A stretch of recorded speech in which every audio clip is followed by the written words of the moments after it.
I'm Jessica. Today, I want to share a personal story about my life. I'll talk about my tough childhood filled with family problems and how I found my own way.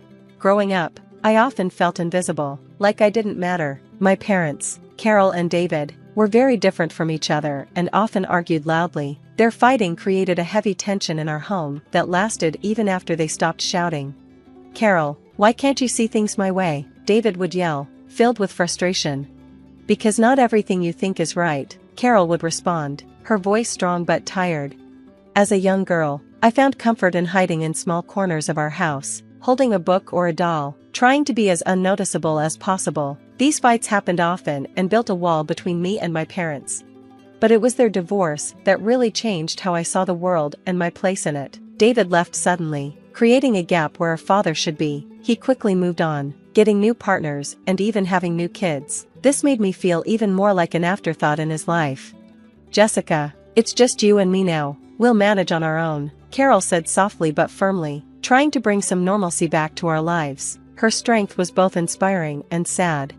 Despite struggling to pay bills and working many hours, Carol's love never faded. She held multiple jobs, like waitressing and selling crafts at markets. Our home was small and we didn't have many luxuries, but Carol's love filled it with warmth and laughter. "Let's bake some cookies, Jessica. It will make the house smell nice," she would say on her rare days off. These simple moments became the best parts of my childhood, a happy contrast to how I felt ignored and neglected by David. As time went on, I realized how devoted Carol was to raising me. She was my anchor amid the emotional storms caused by David's absence. Each birthday he missed and every school event he didn't attend made me feel more abandoned. Tragedy struck during my junior year of college when my mother, Carol, passed away unexpectedly. Her absence left a huge hole in my life, making me feel even more alone. At her funeral, the many mourners around me only deepened my feelings of solitude. David, who had been so distant in my life, suddenly appeared. "Jessica, I'm so sorry, your mom was amazing," he said awkwardly, his voice unfamiliar. Despite our past, he helped with the funeral arrangements, giving me a small hope that we could possibly repair our broken relationship in the weeks that followed. As I tried to adjust to my new life without Carol, I thought about reconnecting with David. With his 50th birthday coming up, I saw a chance to bridge the long gap between us. "I think I'll throw David a big 50th birthday party," I told my friend Sarah while we drank coffee at a cozy cafe. The idea felt like a big step, like reaching out across the gap between us. "That's really generous of you, but are you sure? It's a lot of emotional investment," Sarah replied, looking worried. "It's what Mom would have wanted," I said, my voice mixed with determination and doubt. She always hoped we'd make up, and maybe this was a way to start. Preparing for the party helped distract me from my grief. I dove into planning, picking the perfect venue, choosing a menu that David would enjoy, and inviting all his friends and family. Every detail was carefully thought out, showing my hope for a fresh start. When the day of the party arrived, I felt cautiously optimistic. The venue looked beautiful, decorated with David's favorite flowers, and soft music filled the air. Guests started to arrive, their faces showing excitement and curiosity. However, as the time for David to arrive came and went, my anxiety grew. 30 minutes turned into an hour. Just when I was about to call him, my phone buzzed with a message. "Sorry, running a bit late, kiddo. See you soon," David texted. His casual tone didn't help ease the knot in my stomach. Finally, he showed up, but not alone. He brought his new wife, Lisa, and her son, Michael, who looked a bit out of place among my mother's friends and our family. The tension in the room was thick as David walked through the crowd, greeting people in a detached way. As the night went on, the initial warmth of the party faded into a strained politeness. I watched from a distance, feeling heavy-hearted as David interacted with Lisa and Michael, laughing and sharing stories while I remained on the sidelines. I was the event organizer, but felt strangely disconnected. The evening was filled with a mix of hope and disappointment, highlighting the stark difference between what I expected and what was actually happening. This moment became crucial in redefining my relationship with David. What was meant to be a gesture of reconciliation instead emphasized the deep divisions between us, setting the stage for a confrontation that would change everything. David's 50th birthday party was filled with a mix of cautious hope and celebration. Guests filled the beautifully decorated venue, but I felt nervous underneath my calm exterior. Everything had been arranged perfectly, the shiny silverware, flickering candles, and the soft chatter of familiar voices. It all looks lovely, Jessica. You've really outdone yourself, Aunt Maggie whispered, squeezing my hand for reassurance. Thanks, I just hope he appreciates it, I replied as time dragged on. Each minute felt longer as we waited for David to arrive. Finally, he arrived an hour late, visibly drunk, with Lisa and Michael by his side. The energy in the room shifted, and discomfort filled the air. Look at this place, Jessica sure knows how to throw a party when she wants to, David slurred, loud enough for nearby guests to hear. Lisa laughed awkwardly and glanced around. Yes, it's quite something. When I went to greet them, David leaned in, his breath smelling of alcohol. You really didn't have to do all this, kid, but it's nice, really nice. As dinner continued, an underlying tension grew. I watched David, Lisa, and Michael laughing together, sharing inside jokes that were often too loud. Guests exchanged uneasy looks, their polite smiles hiding their discomfort. When it was time for David to speak, the room quieted in anticipation. He clinked his glass and stood unsteadily. I want to thank everyone for coming tonight, especially my beautiful wife Lisa and my stepson Michael. They're my real family now. They make every day worth living. A murmur went through the crowd as my heart sank with every word. Then he added, and to my daughter Jessica, well, she's here too, always trying to make things right. But we all have our regrets, don't we?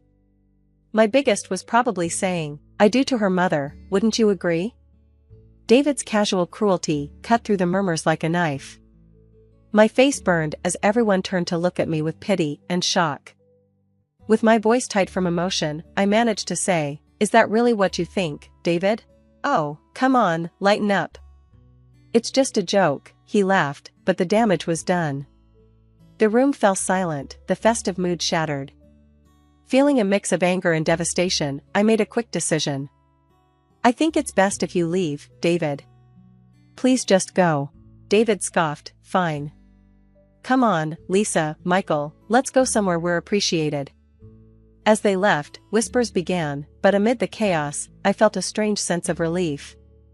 The evening ended not with the joy I hoped for, but with a clarity I didn't realize I needed. This birthday, meant to bring us closer, only confirmed the vast distance between us and marked the end of my attempts to bridge that gap. After the disastrous birthday party, the fallout was swift and harsh. My phone buzzed nonstop with messages from Lisa and Michael, each one more hurtful than the last. You embarrassed David in front of everyone.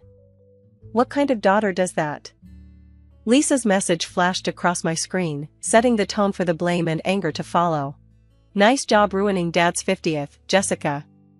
You really showed your true colors tonight, Michael added, his words like salt in an open wound.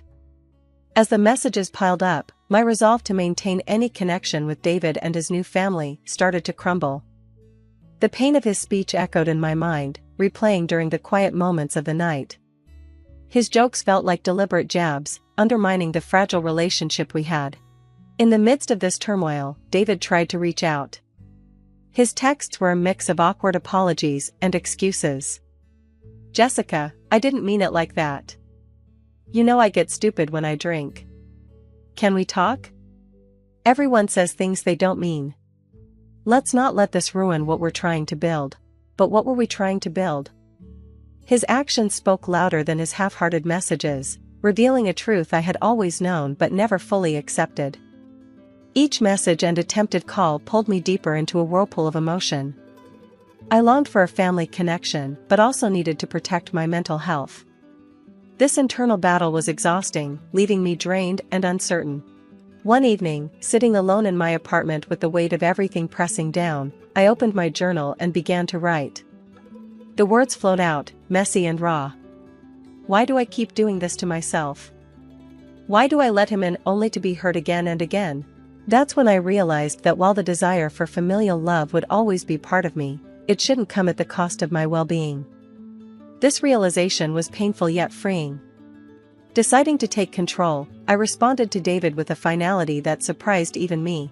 I need space. The things you said hurt more than you know. Maybe one day we can try again, but for now, I have to step back for my own good. Sending that message felt like closing a heavy door on a windy night, difficult but necessary. The immediate silence that followed was a relief, though the echoes of those hurtful words lingered. In the days that followed, I focused on healing and rebuilding the peace in my life that family chaos had disrupted. I spent time with friends who lifted me up, took long walks in the park, and rediscovered the joys of solitude and self-care.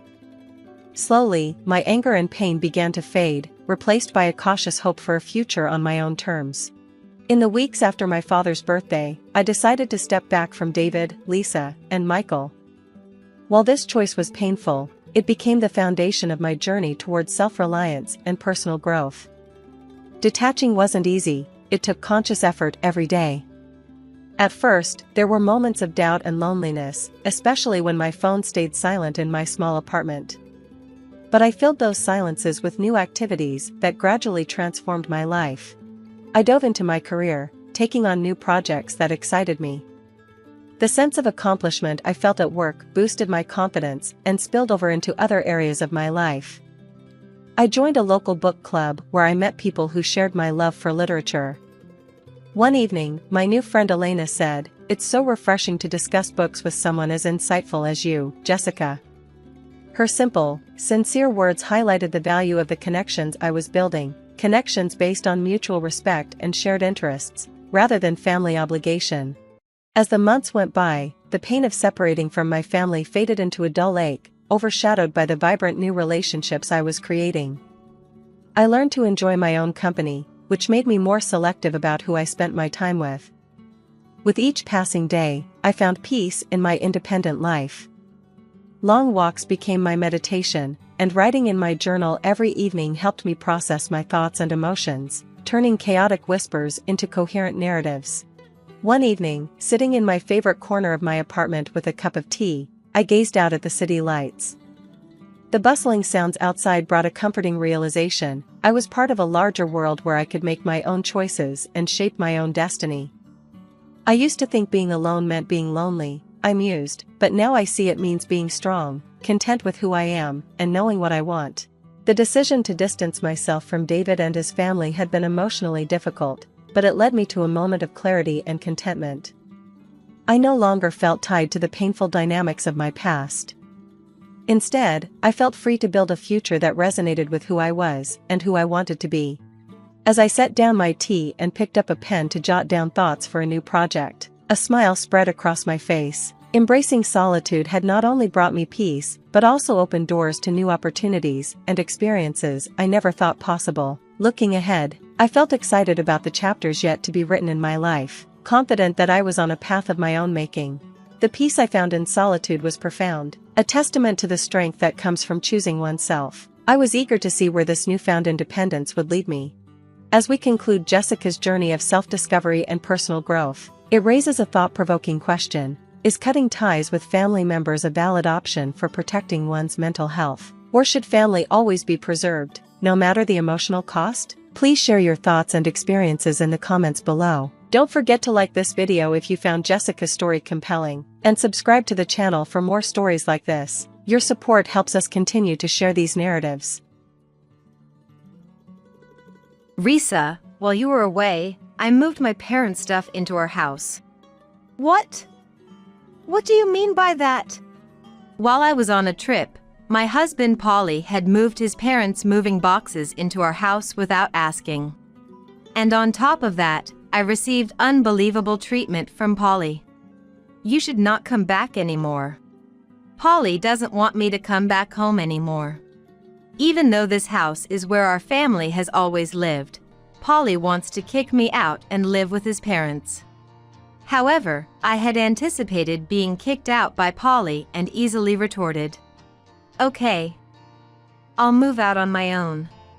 I sought advice from my dad, Mike, and took a certain action. First, I sent an email to someone and made a plan. I returned to America with Mike.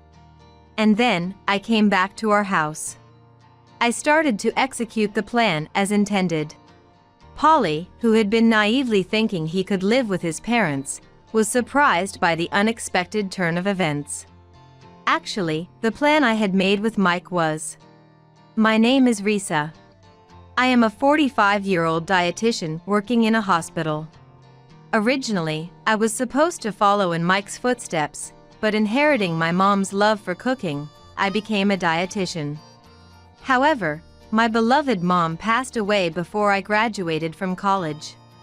After that, Mike started working in France, so we sold the house I was born and raised in, and I started living alone in an apartment. Being plain-looking since childhood, I've always been inconspicuous wherever I go. Moreover, attending girls' schools from middle school to university, I had no encounters with men, and I had never had a boyfriend. However, I was fortunate to meet good people wherever I went, and after graduating from college, I got married. At that friend's wedding, I met my current husband, Polly, who was 3 years older than me and a friend of the groom. He seemed like the type who would be popular with the ladies. Luckily, or perhaps coincidentally, he had just broken up with his girlfriend. His ex-girlfriend was a nurse, and it seems they broke up due to misaligned schedules and night shifts. When I mentioned that I was a dietitian with early mornings and few holidays, he was very pleased. However, at that time, I was busy studying for the national exam for registered dietitians, so I was busy on weekends. Even so, he was kind enough to send me messages, saying, "I miss not being able to see you, but good luck with your studies." Feeling a sense of destiny with him, I thought I'd like to marry him if I passed. And on the day of the exam results, he invited me out to celebrate my passing that night. "Congratulations on passing! This is how I feel, would you accept it?" What he handed me was an engagement ring. He proposed to me right then and there. Overjoyed as if my passing was his own, I tearfully said yes right away. And so, our married life began. At first, we thought about living in an apartment, but with Mike's help, we bought our own home. I was looking forward to a happy life from now on, but after getting married, I started to feel a sense of discomfort around Polly. Thinking it was because I had no experience with men, I assumed it would be okay once I got used to it. However, one day, when Polly was looking at my pay stub, he made a comment that made me do a double take. "What's this?" I thought dietitians, being professionals, would earn more. I'm disappointed. What? Well, I just started working, and we're both working, so an income of around $200,000 should be fine, right? I retorted, feeling somewhat offended. It's not like I got married to be supported by my husband, but being told my salary was low didn't feel good. Yet, Polly went on to insult my earnings further. I've been totally deceived. If I knew the income was this low, I would have asked before getting married. A nurse would have earned more. Polly must have been talking about his ex-girlfriend. It's one thing to complain about my earnings, but comparing me to his ex-girlfriend is unforgivable. Indeed, nurses receive night shift allowances and holiday pay. In comparison, my salary is lower because I have fewer early mornings and holiday shifts. However, I have my own side of the story to tell. I happened to see Polly's pay stub the other day, and it turns out he earns even less than I do. Yet, I thought we wouldn't struggle with our combined incomes, so I didn't say anything. I tried to gently break it to Polly, not wanting to hurt his pride. "Well, it seems like you have it tough too, so I guess you were hoping for a bit more from my salary. Sorry for not meeting your expectations." That's right. I work for a small company, and my salary is really low, so I wanted to marry a professional woman to achieve financial stability. I only meant to cheer him up with what I didn't even believe myself, but I never thought Polly would take it seriously. Before we got married, he was happy that my work hours were regular, but after we got married, he complained about my low income as if he had changed his stance. What kind of world does a man live in where he expects his wife's income to be higher than his? I was just dumbfounded by Polly's unreliable behavior. As soon as he knew about my income, Polly started looking down on me. Yet, he wouldn't hesitate to buy whatever he wanted without restraint. Even when I asked him to be a bit more frugal, he wouldn't listen at all. I've been spoiled by my parents since I was a kid, buying me whatever I wanted, so I can't change my attitude towards money that easily. I couldn't say anything back to such a spoiled statement from Polly. It's no excuse to say that he was spoiled by his parents when he was a child at his age. The following year after we got married, we were blessed with a boy. I hoped that becoming a parent would change Polly, but his habit of spending recklessly didn't improve, even during childcare. It was always the same with him spending his entire salary.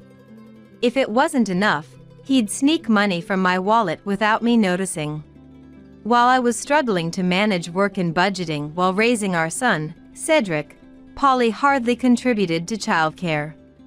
As time passed, struggling through these tough days, Cedric is now preparing for his college entrance exams this year. Thanks to my careful budgeting, it looks like we can afford to send him to college. Cedric, understanding our financial situation, has been studying hard to enter a national university. Yet, Polly came up with a ridiculous idea. Because I bought a new car last year, the loan repayments are tough. Plus, there's Cedric's exams, right?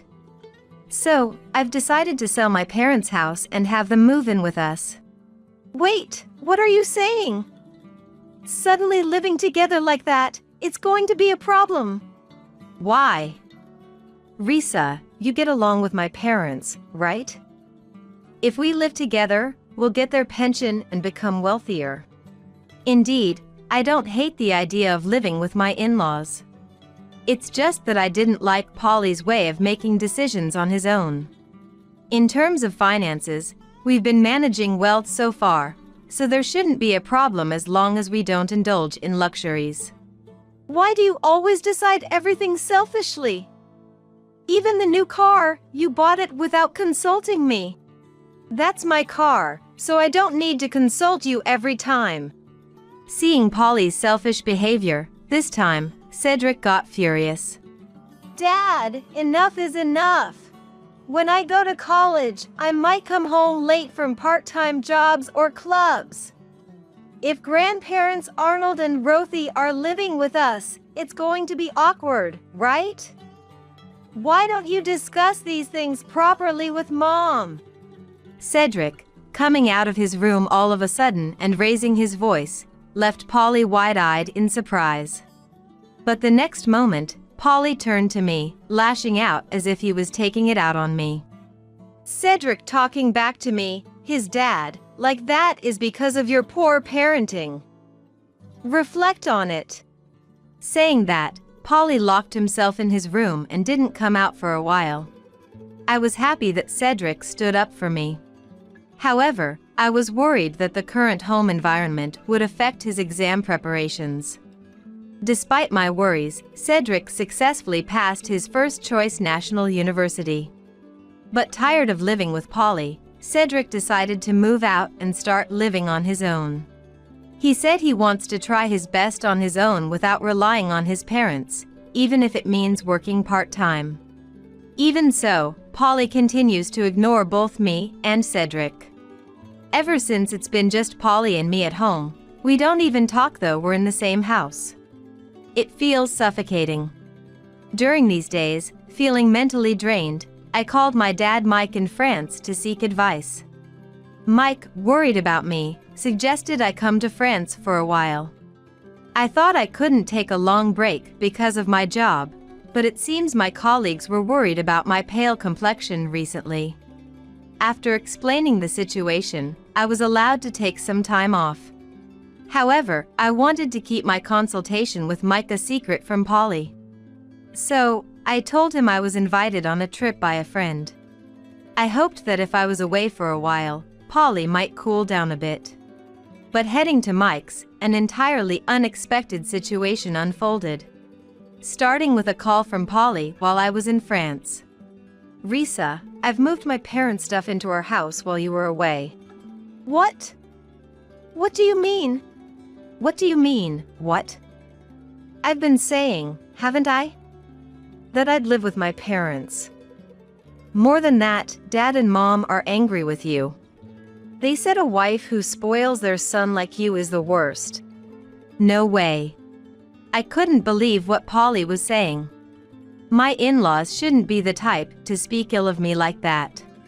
So, I've decided we'll live with my parents and me from now on. If you were here, it'd inconvenience my parents. After all, you're the strict wife who makes their son speak ill of them. Polly must have badmouthed me to my in-laws. Maybe the part about them being angry with me was also a fabrication. Angry, I thought about shouting something back. But, to stay calm, I just said, "I'll call you back later," and hung up. Luckily, Mike was home, so I immediately shared the phone call's content with him. Mike, looking disgruntled, shook his head. Polly, really? Relying on his parents at his age. That's what I'm saying. I don't understand why I have to be the one kicked out. After a long discussion, Mike came up with a suggestion that excited me. I thought this would teach Polly a lesson. First, I contacted someone by email, then called Polly's mobile phone. "Polly, talking over the phone won't cut it, so let's discuss this when I get back from my trip." I said this calmly, but Polly, with a laugh in his voice, replied, "You shouldn't come back." Just as Mike advised, Polly didn't want me to return home. Expecting this, I retorted easily, "Okay, got it. I'll just move out on my own." Huh? Polly sounded taken aback by my unexpected response. But thinking I was just bluffing, he laughed and replied, "Move out? Where to, when you have nowhere to go?" "Oh, to the place I'm currently at." "What are you talking about? You're on a trip with friends. Wait, you're not with a man, are you?" Now he seemed to misunderstand that I was with a lover, so I decided to reveal the truth. "Well, if it's a man, it's indeed a man. But, you know, it's Dad." Mike's place." Polly sounded relieved. But he'd be surprised by the next part of the conversation. "Dad's living in a mansion in France now, so I've decided to live here too. That's why we're going to sell the house we've been living in." "What? What do you mean?" "Well, you should know, right? That house is in Dad's name, built for us. If I'm not living there, it's to be sold." "What? But Dad and Mom are here right now. What are you going to do?" That's what I said. It's no use talking over the phone. Polly, finally grasping the situation, hung up without saying anything else. He can't possibly imagine the further tragedy waiting for him upon my return to America. A week later, I returned home with Mike, where Polly was living with my in-laws. At the entrance, my in-laws greeted us with smiles. "Mike, it's been a long time." "Yes, I can't often return to America due to work. Risa has always been under your care." While Mike and my father-in-law Arnold were exchanging greetings, Polly quietly emerged. It seemed he hadn't yet informed them about the house sale. Looking awkward, Polly just bowed his head. "Polly, the movers are coming today to pick up the stuff. Have you prepared everything?" "All your stuff is already packed." "Oh, it's not just my things that are being moved out." "Huh? Do I have to move my things out today, too?" Polly's surprised shout caught Arnold's attention. "What's going on, Polly? Why are your things being moved out?" Polly, looking guilty, hesitantly explained the situation. Arnold became furious and started yelling at Polly. "You said this house was bought under your name with a loan so we could live together. Making your parents ashamed, unforgivable." Arnold's thunderous voice left Polly speechless. Then, the moving truck arrived. After my things were moved out, my mother-in-law Rothy came out to direct the movers. "Thank you for your hard work. Our stuff is prepared here, please take it." Rothy had neatly prepared all the household items, including Polly's. Seeing this, Polly was dumbfounded. Mom? What's happening? Why are you packing Dad's stuff too? Where are you planning to take it? Watching Polly panic and question Rothy, we all burst into laughter. You've been completely fooled. What? What's going on? Why is everyone laughing all of a sudden? Indeed, this was all a plan to trick Polly, discussed in advance by everyone here. The first person I contacted by email from France was Rothy. Rothy had been worried about my tired appearance for some time. After repeatedly asking why, I ended up telling Rothy everything about Polly. Rothy was shocked, especially at the part where Polly blamed his extravagant habits on his parents spoiling him. Rothy tearfully apologized for her parenting in front of me, which made me feel guilty.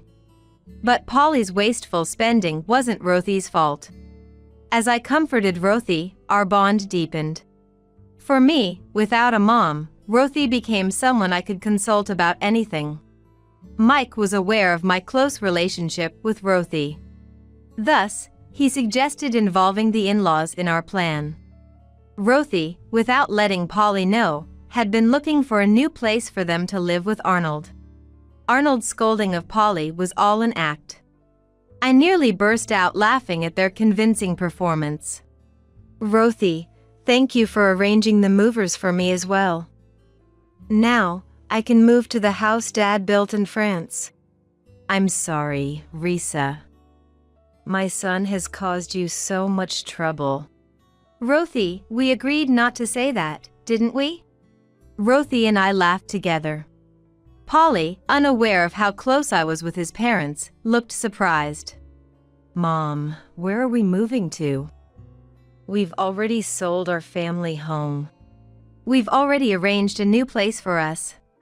Polly seemed relieved at Rothy's words. But that relief would soon be short-lived. So, it was like that. I worried for nothing. Then I'll just go there too, right? What are you talking about? That's a senior living apartment for Arnold to live in with someone else. Polly, you're not a child anymore. Find your own place to live.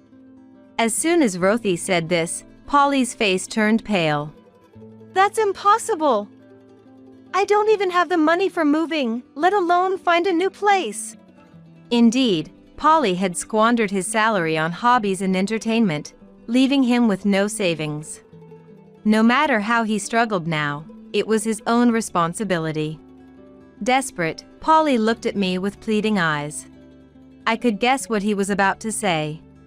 By the way, Mike built quite a big house in France, right? I had no idea you were such a well-off lady. Listen, I'll do anything you say from now on, so could you take me with you to that house? Suddenly speaking in a sweet tone, he was indeed trying to rely on me. I had no intention of indulging such naive thoughts and firmly stated my position. I've been fooled by your kind words on occasion, but I can't forgive you anymore. You've barely contributed to our living expenses and have just been playing around. I don't want to be your wife anymore. I've already discussed this with Cedric on the phone yesterday, and we've decided to get a divorce. Cedric agrees it's for the best. I vented the feelings I had been holding back, feeling a sense of relief. My in-laws seemed to agree, nodding deeply. What am I supposed to do now? Polly cried, tears in his eyes, but my decision was firm. I presented him with the divorce papers and demanded his signature. Yet, Polly stubbornly refused to sign. Seeing this, Arnold showed his anger again. Polly, enough is enough. After all the trouble you've caused Risa, now you're thinking of relying on her parents' home. I'm ashamed to call you my son. That's right. I admit, I've spoiled you too much. But Polly, you're an adult now. Stop being so selfish and start living on your own. Convinced by his parents' earnest persuasion, Polly shed tears. What? Even Dad and Mom? Do I have no allies here? Muttering so, Polly signed the divorce papers. He then arranged to store his belongings in a storage unit and left the house alone. Betrayed by the parents he thought were on his side, he was visibly shocked. However, the in-laws had decided to cut ties with Polly. Not just them. I also promised never to let Polly see Cedric again. This was a strong request from Cedric. He had always resented Polly for never acting like a father. With the divorce as an opportunity, Cedric wanted to sever ties with Polly. I thought it was for the best for Cedric. Rejected by his parents and disowned by his son, Polly must have lost the will to live. Having lost everything, Polly spent some time living in monthly rental hotels and internet cafes. But once he received his salary, he managed to move into an apartment where he could live alone. During the divorce, I gave Polly a small amount of money as part of our shared assets. It was practically nothing, but I wanted to avoid any future claims for money, given my financial situation. In essence, it was severance pay. However, once Polly had a bit of financial leeway, he started getting into partying. Why do I know this? Because Polly contacted me, saying, "I'll find a woman with a good income and make you regret leaving me." Initially, after becoming alone, Polly would contact me just to express his loneliness. But once he had money, his attitude became arrogant again. After some time, the communications from Polly suddenly stopped. I wondered if he had found a new girlfriend, but it turned out the situation was far more serious. According to the former in-laws, Polly had fallen for a nurse he met at a party. Despite not being reciprocated, Polly persistently pursued her. At worst, he even showed up at her apartment. As a result of his relentless stalking, he was reported and arrested in the act.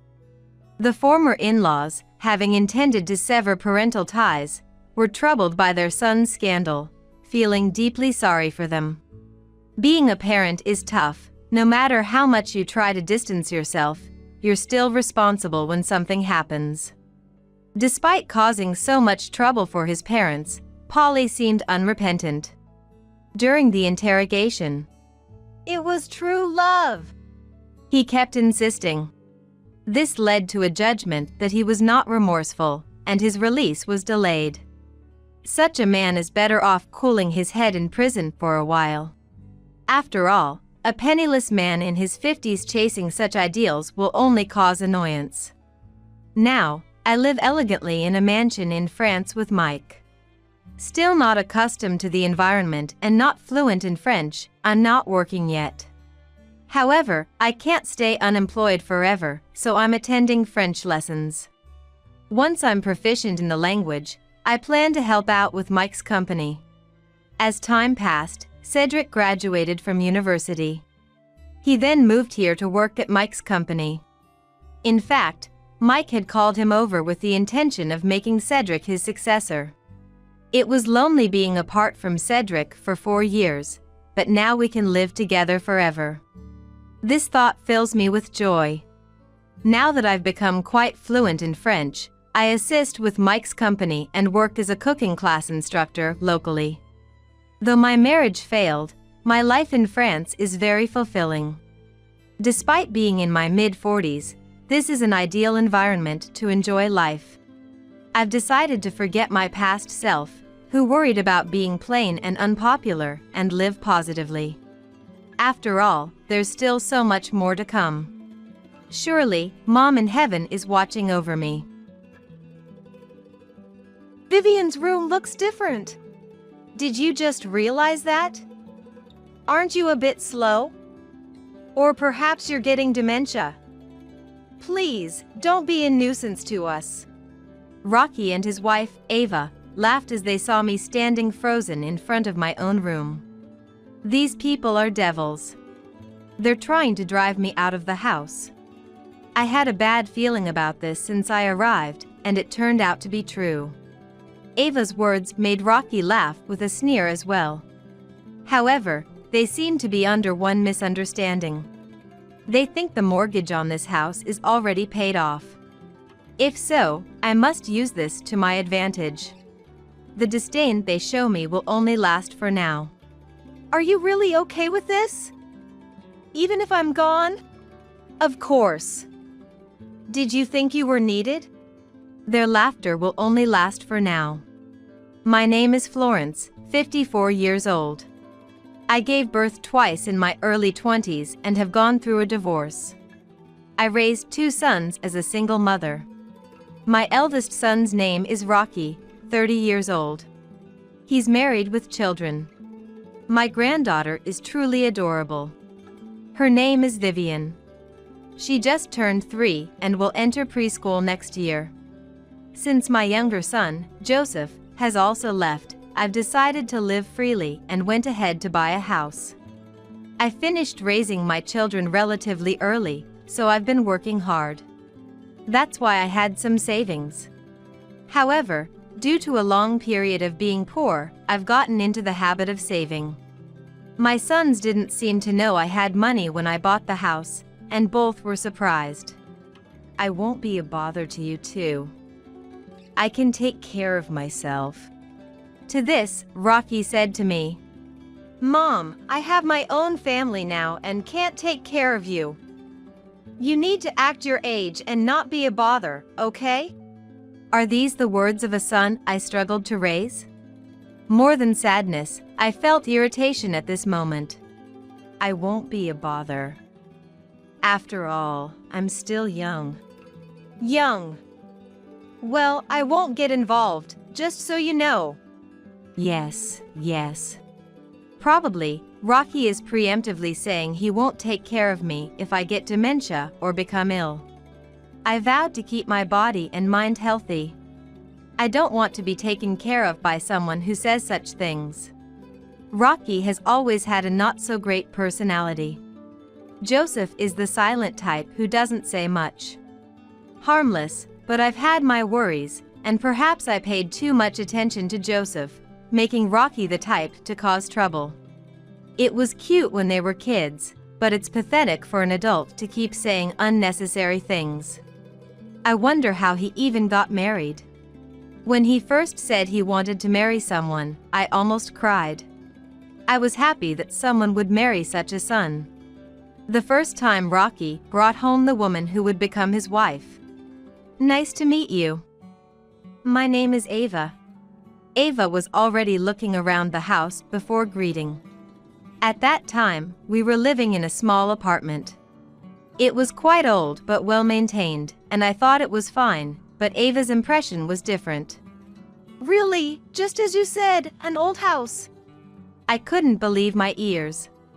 To say such a thing when becoming part of the family was shocking. However, Rocky, without reprimanding her, just laughed. That's why I said, let's greet quickly and go back. Wait a minute. I've prepared a meal. No way. We can't eat in such a dirty place. We came here because you wanted to at least say hello. We're not staying for a meal. Saying this, they left. I cried eating the leftover meal alone. It felt so empty and frustrated. I couldn't understand how someone could behave like that towards me at the first meeting. I only felt anger towards Rocky for not stopping her behavior. After the wedding, Rocky and Ava completely disappeared. They must be enjoying their life, I thought. I didn't want to meet Ava after our first impression, so it was a relief. One day, I received a message that they had a child. This was truly a joy. My first grandchild. I went to the hospital immediately and was happy when I held her.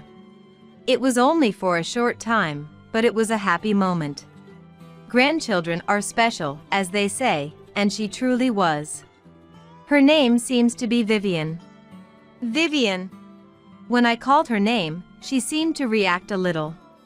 I must live long enough to see Vivian grow up properly. I remember making that resolution in my heart. But it wasn't easy to get to see her. I should have been prepared for it, but the reality of not being allowed to see her was sad. Hearing that Ava's parents were meeting her made it even more shocking. Perhaps it's true that the parents on the woman's side are more likely to see their grandchildren. No, it's just that my relationship with my eldest son is particularly weak. But I wanted to see her at least once a year. With that slight hope, I made a call. Please don't come today because we're going out. Then, when can I see you? It's been a year already. You don't need to see her, right? Ava's mom is enough to be Vivian's grandmother. How can you say that? That was the first time I truly felt alone. Fortunately, I was working, so I could talk to my colleagues about it. Everyone sympathized, saying it was too harsh, and I felt rescued.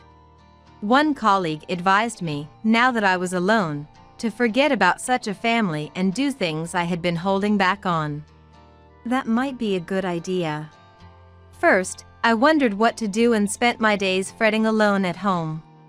Then, I saw a feature on TV about someone who moved to a place rich in nature and started living a refreshed life. I decided that was it for me, switched to fully remote work, and bought a house in the suburbs. I informed my sons about it. Then, Ava showed interest and came over with Vivian. I was delighted with Vivian's unexpected visit. Changing my environment had immediately led to something good. This place would be good for Vivian's environment too. I felt a sense of discomfort as she said that while looking around the house. Since then, Ava started coming over frequently, asking me to look after Vivian. Florence, you're happy to see Vivian, aren't you? Yes, but isn't it too frequent? You were so eager to see Vivian. I'm fulfilling your wish, and now you're complaining?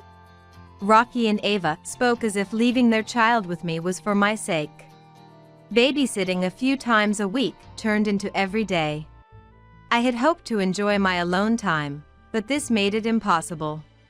I was getting sleep-deprived balancing work and babysitting. Florence, Vivian is here today too. Ava, I think I told you yesterday, but I'm a bit sick.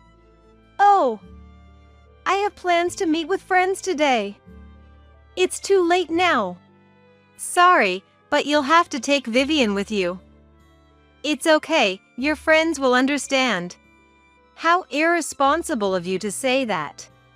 I wanted to tell them how irresponsible it was to dump babysitting on me every day, but I was too sick to argue.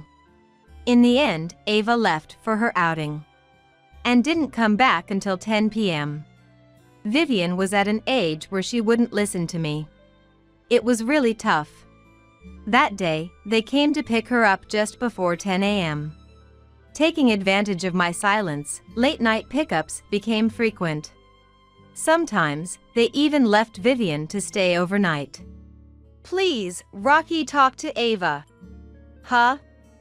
No way. After all, you seemed happy about it.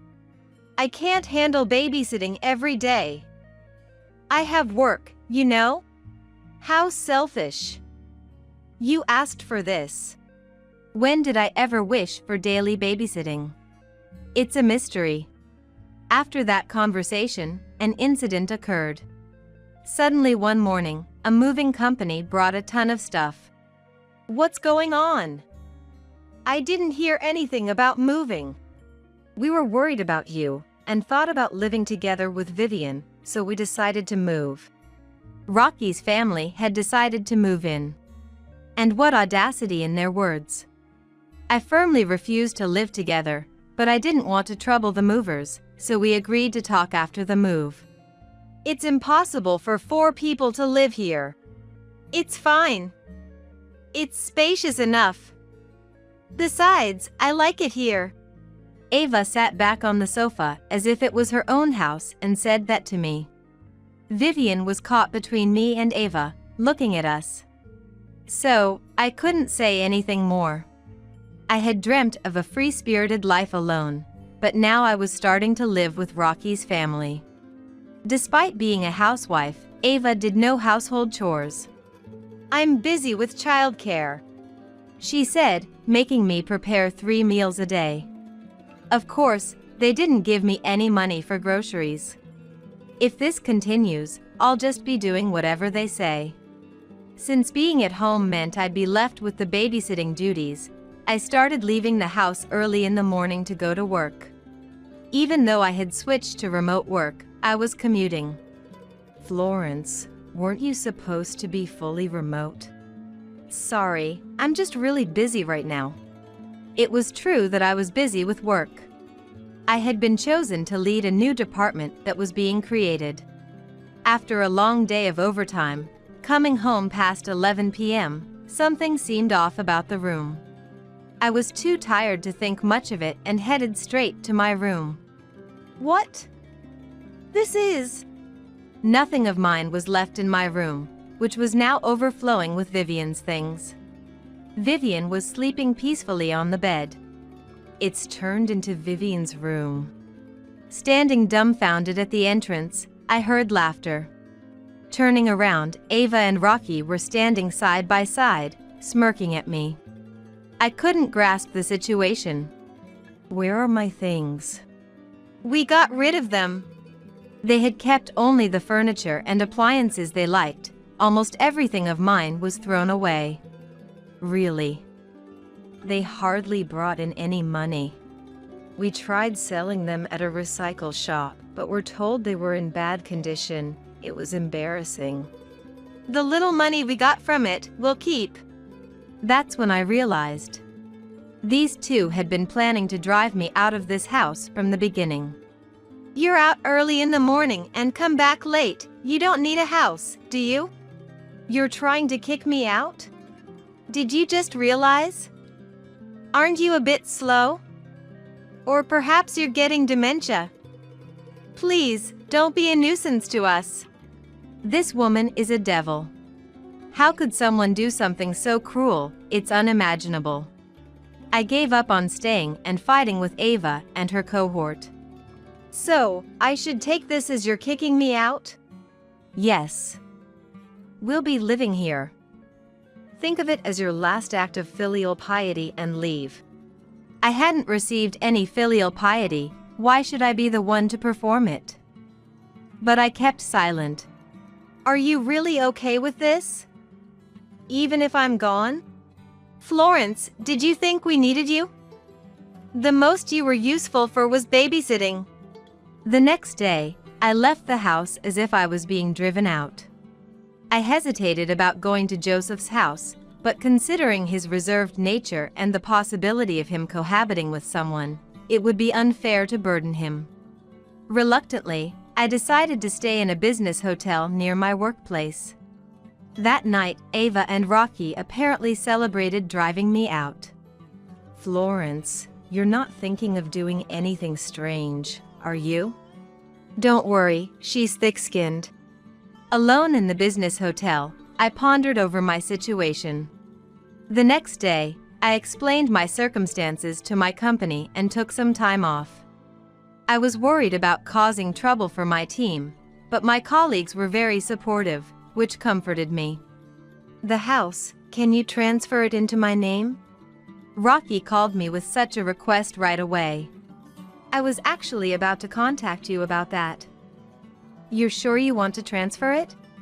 Don't make me say it over and over. We talked about this when you left, didn't we? Hurry up. Understood. I proceeded with the transfer as requested. A few days later, as expected, I received a call. Florence, what is this about? Are you talking about the loan? You tricked us. Let's meet and talk this over. Tricked them? They were the ones who drove me out. Knowing a confrontation was inevitable, I headed to Ava and Rocky's place. Vivian was left with Ava's parents.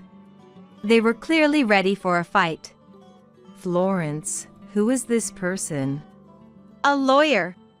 I had brought a lawyer in case anything happened. Ava and Rocky were clearly surprised. Having a lawyer meant they couldn't manipulate the situation as they might have wanted. Their dismay was evident. A lawyer? Why would you bring someone like that? Because you might make up some false accusations. It's better for both of us to have a third party present. Don't bring outsiders into this. If that's your attitude, then there's no point in talking. I'm leaving. As I was about to leave, Ava nudged Rocky. Reluctantly, Rocky stopped me, and the discussion began with the lawyer present. We didn't know there was still a loan to pay.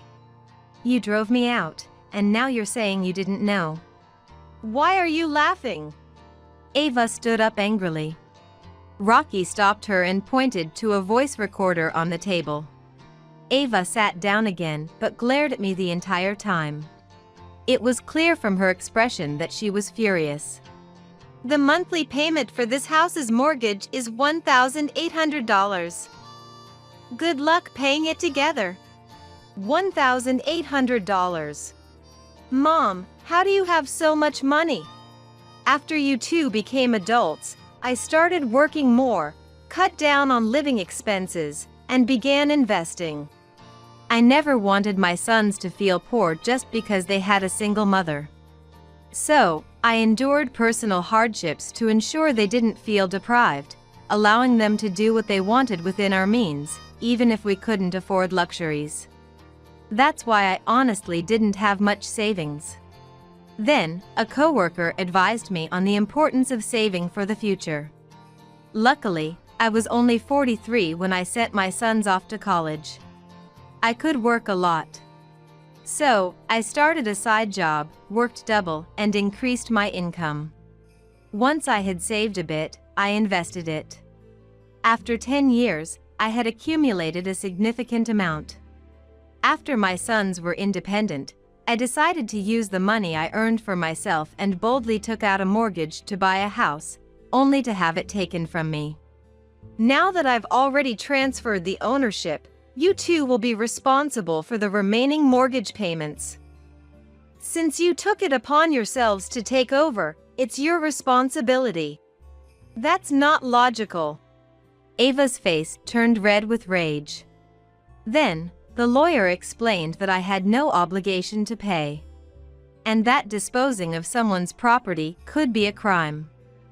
He also mentioned that if they insisted on making me pay for a mortgage I wasn't living under, they could face legal action for that too.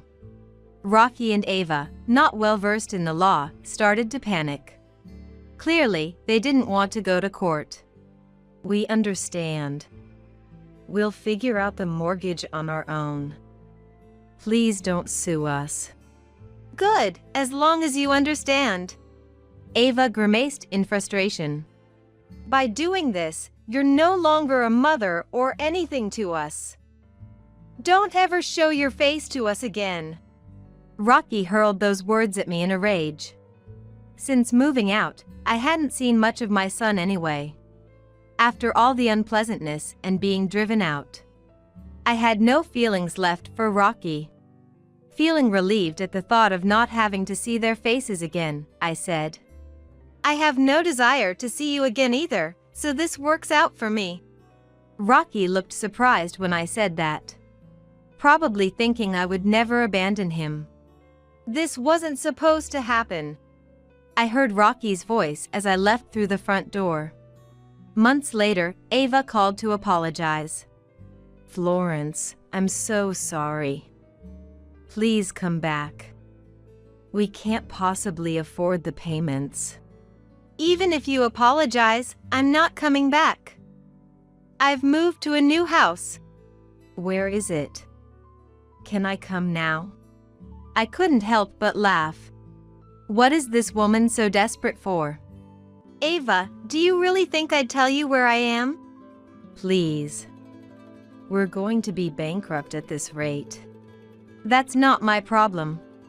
Besides, Ava could just work. It's wrong to rely on someone else without working yourself. You could work. I have started working. But then Rocky got fired. What? Why? That surprised me. According to Ava, Rocky had been working late for overtime pay. One day, he stole money from a coworker's wallet while they were in the bathroom. "Please don't report me to the police," Rocky had begged his coworker. Even though it was just $50, the coworker didn't file a police report, but did report it to their boss, resulting in Rocky's dismissal. Ava was furious that Rocky had jeopardized their future. What are you doing for just $50? Just work yourself. I am part-time. Get a full-time job. I have a child. Part-time work is more flexible. They apparently argue like this almost daily. With Rocky unemployed, the mortgage payments weren't waiting. "I'm terrified of the payment due dates. I feel like I'm losing my mind." And you think it's okay to ask for help from someone you kicked out? You told me never to show my face again. So, I can't help you. That was just something Rocky said in the heat of the moment. Words said in haste can have irreversible consequences. Ava fell silent. She seemed to be crying. She sounded truly desperate. "But I have no obligation to help. I can become a devil too. Sorry, but please don't contact me again. If you do, I'll block your number." I said that and unilaterally ended the call. It was right after that, as I was leaving the office for lunch with my colleagues, Ava, Rocky, and Vivian were standing there. My colleagues quickly noticed and showed their concern for me. "Go ahead without me," I told my colleagues and approached the three of them. "What do you want?" I was surprised at how cold my own voice sounded. Then Rocky began to apologize deeply. "Stop this, not here." I took the three of them to a nearby bench. I didn't want Vivian to see her father apologizing so deeply to her grandmother. "I was wrong. Please, help us." "One thing, didn't you say never to show up again?" That was. Rocky's ears turned red, likely from the shame of his actions, and damaging his own pride.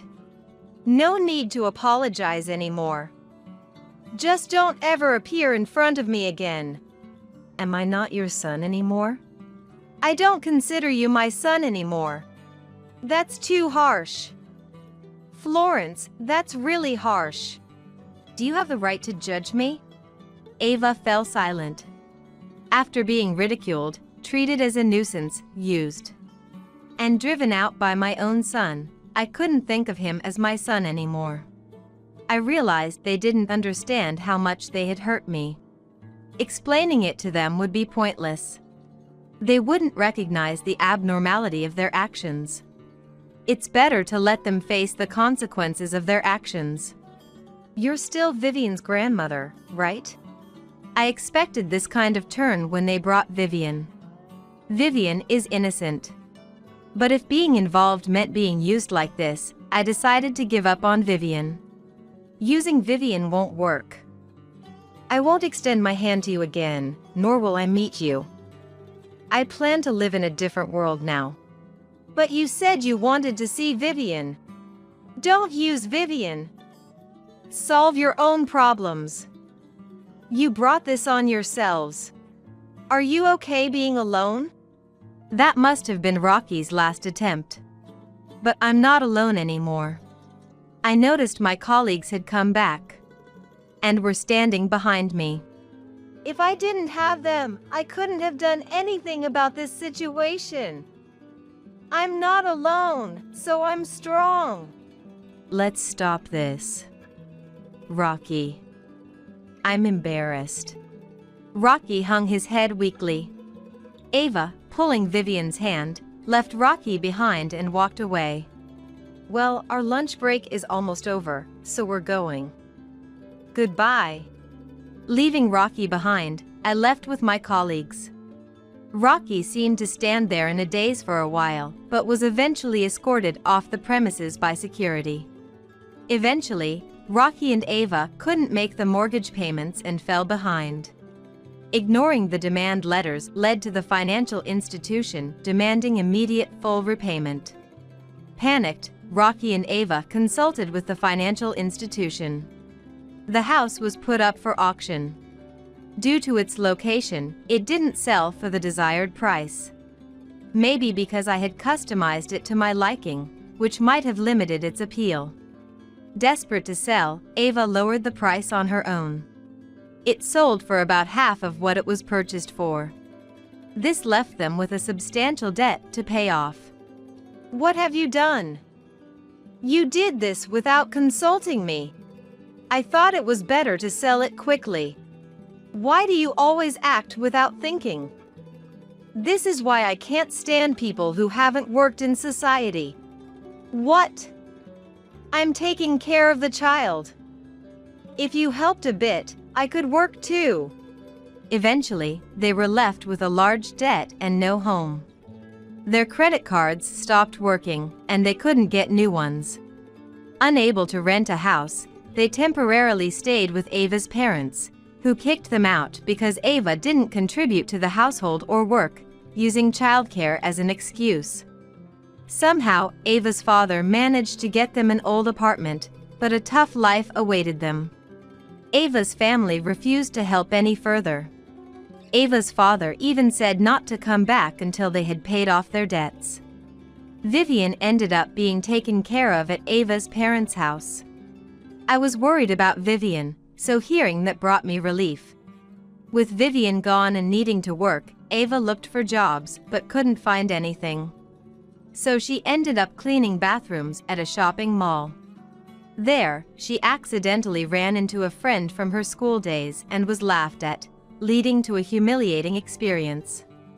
Ava came home crying, and Rocky's cold attitude only added to her stress. Rocky and Ava fought almost every day, often getting scolded by their neighbors because of the noise.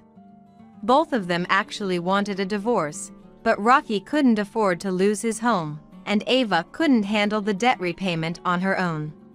When they looked into divorce once, they found an article saying debts could be divided, which made them give up on the idea. Ava had no one to consult with, so she relied on internet articles. These messages were left on my mobile phone's voicemail. After they contacted me again, I decided to block their numbers. Rocky and Ava are still burdened with a huge debt, working every day for repayment. They must regret taking over my house, but it's too late for regrets now. As for me, after staying in a hotel for a few days, I received a call from Joseph out of the blue. He had moved and was calling to give me his new address. When I told him about what had happened for the first time, he was very upset that I hadn't consulted him and invited me to stay at his place. What surprised me was how spacious it was. I knew Joseph had started a business, but I wasn't aware of the details. The company had grown enough to afford a house without me realizing. Now, I'm enjoying my time living with Joseph. He's about to get married, so I'll have to move out. But he surprised me by gifting me a house next to his. He apologized for it being a small house. But I loved the design, it was exactly to my taste. I never knew you understood me so well. I was moved because I thought the reticent Joseph wasn't interested in me. A few days later, I met his fiancée, who was wonderful. She welcomed me living next door.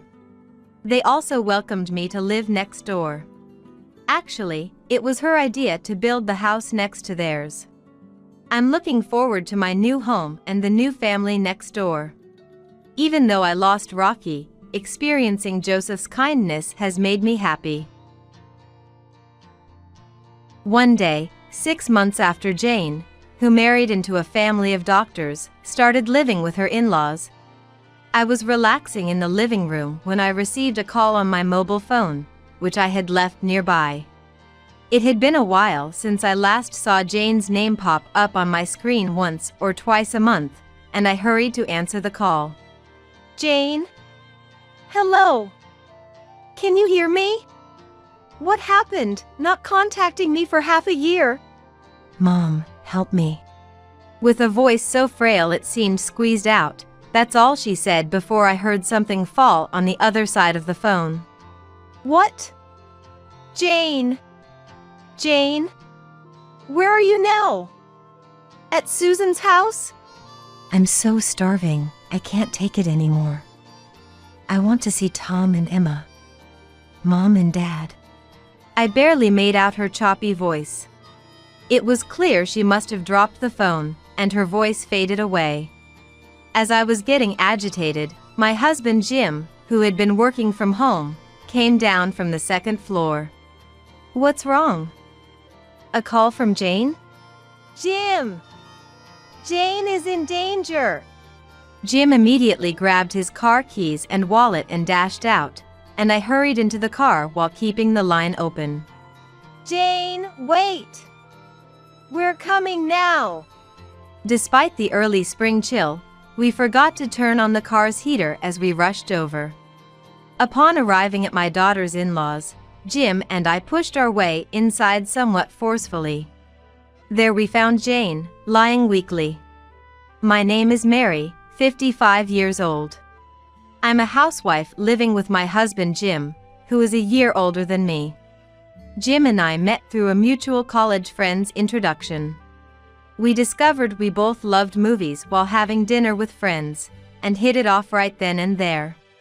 Since then, we've watched various genres of movies together, from action to romantic comedies and horror, and reminiscing about discussing our thoughts over meals remains a fond memory. After dating for about a year, we got married. Jim joined a company after graduating from college and has been working there ever since. Now, with retirement looming, he often muses over a drink about how we might spend our time. Maybe it wouldn't be so bad to live a quiet life in the countryside now that Jane has moved out. Jane is our daughter. She was conceived soon after we got married, and despite a difficult birth, she was born safely and has grown up well. I once told Jane about the time when she was born. I shared how the nurses took care of Jane on my behalf, how they made sure I wasn't burdened, and how they helped me. Hearing this, Jane seemed to realize the importance and preciousness of her own life and her mother's life, and she declared she wanted to become a nurse. I want to be a nurse and support babies being born and women like Mom. She was still in middle school but soon started attending a cram school and quickly made it into a selective high school. From there, she relentlessly pursued a career in nursing through high school and college, her determination both heartening and bittersweet for me to watch. Jim felt the same way, and when our only daughter decided to live alone upon entering university, he strongly opposed it. No way! What if she gets involved with some weird guy? There are suspicious people out there these days.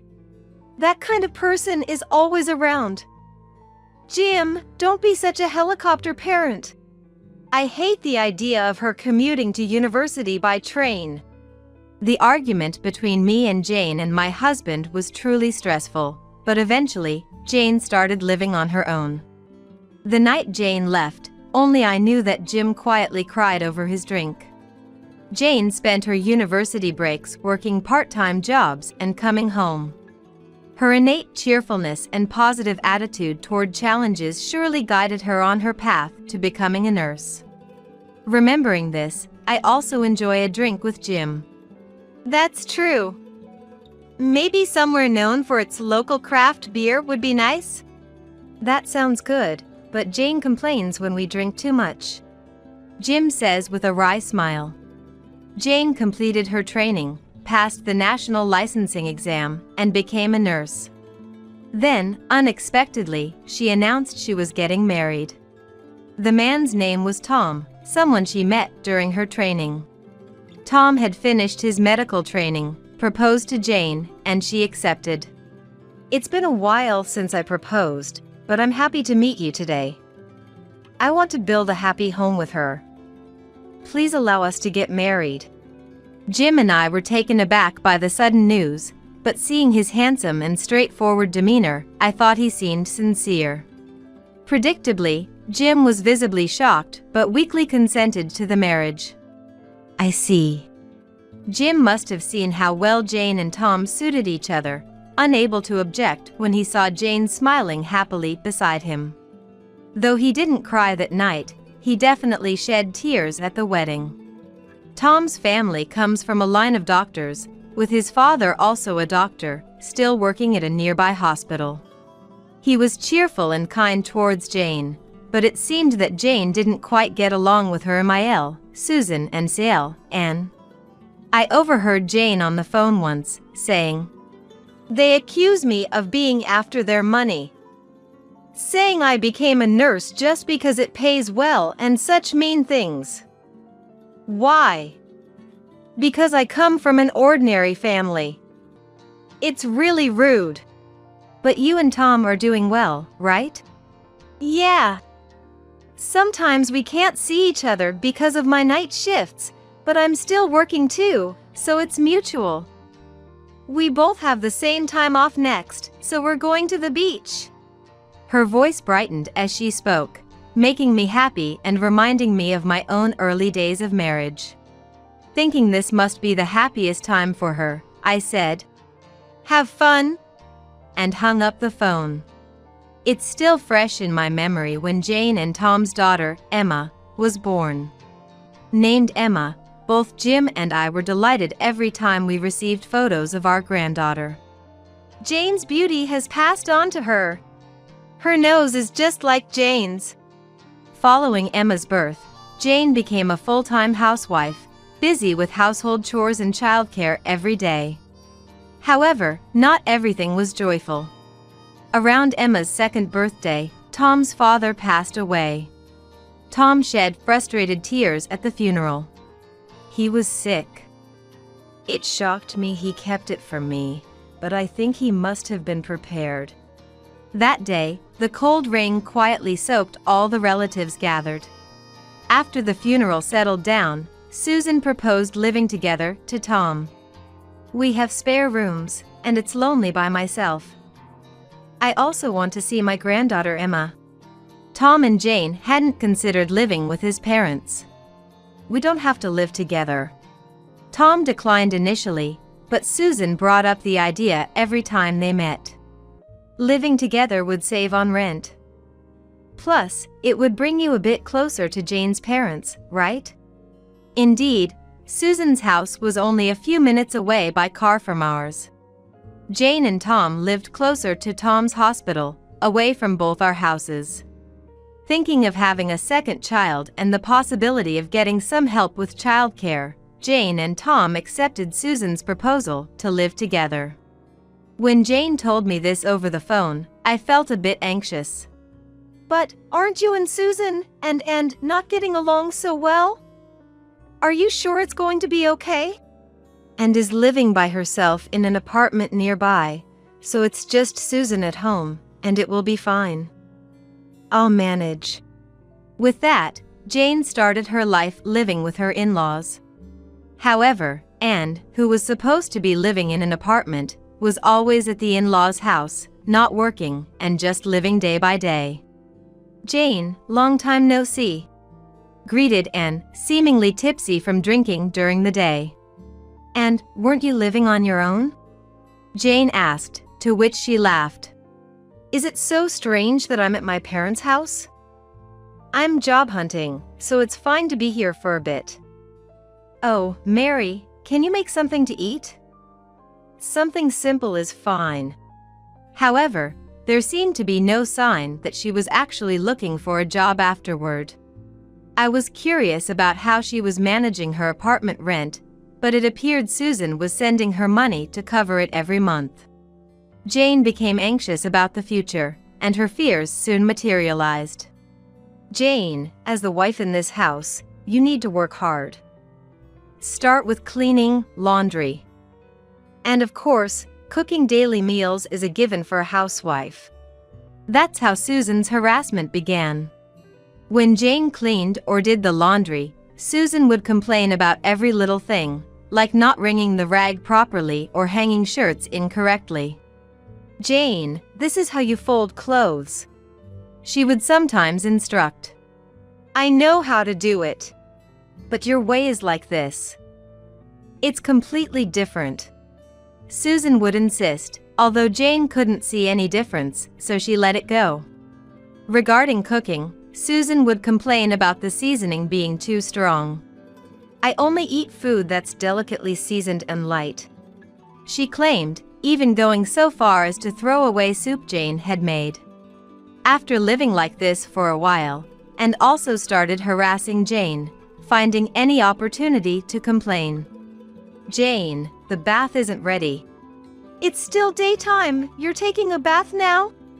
"I can take it whenever I want, can't I?" "You're so slow, Jane." Such was the situation. That's the situation as I understood it, from Jane's phone calls and messages, but gradually, she complained less, and I thought maybe she was getting used to living with her in-laws. However, suddenly, Jane's communications stopped. She used to call once or twice a month, but then there was nothing. I tried calling several times, but often couldn't get through. When I finally did, Jane's voice sounded forcedly cheerful. "I'm fine. Don't worry," she said. It made me even more worried, but I didn't want to interfere too much, so I didn't press further. Occasionally, I still received some contact from her. "Why don't you come back here for a bit? I'll talk to Susan. Come back with Emma." Jane would decline with a tired but cheerful laugh. Issues with in-laws happen in every family, right? I'm dealing with it, so don't worry. "Jane, are you really okay? Your voice sounds hoarse." "Oh, just a little cold." Her awkward response made me feel uneasy. "I should go. I need to prepare dinner." Jane hurriedly ended the call. After that, I tried contacting her several times, but I got no response from Jane, nor did my messages got read. One night, while having a drink with Jim, I brought up that Jane had been acting strangely lately. Maybe it's just a coincidence? Wasn't she just sick with a cold? I wonder if it really was a cold. She always said colds hit her in the nose, but I didn't hear her sniffling at all. Then we have no choice but to go directly to Susan's house and check on her ourselves. That weekend, Jim and I actually visited Susan's house. When we rang the doorbell, Jane came out to greet us, and we were happy to see her again after several months. Her face, though, seemed thinner than before, and her smile quickly turned to darkness. When Susan and appeared behind her. "What is this? Showing up unannounced. Don't you have any common sense?"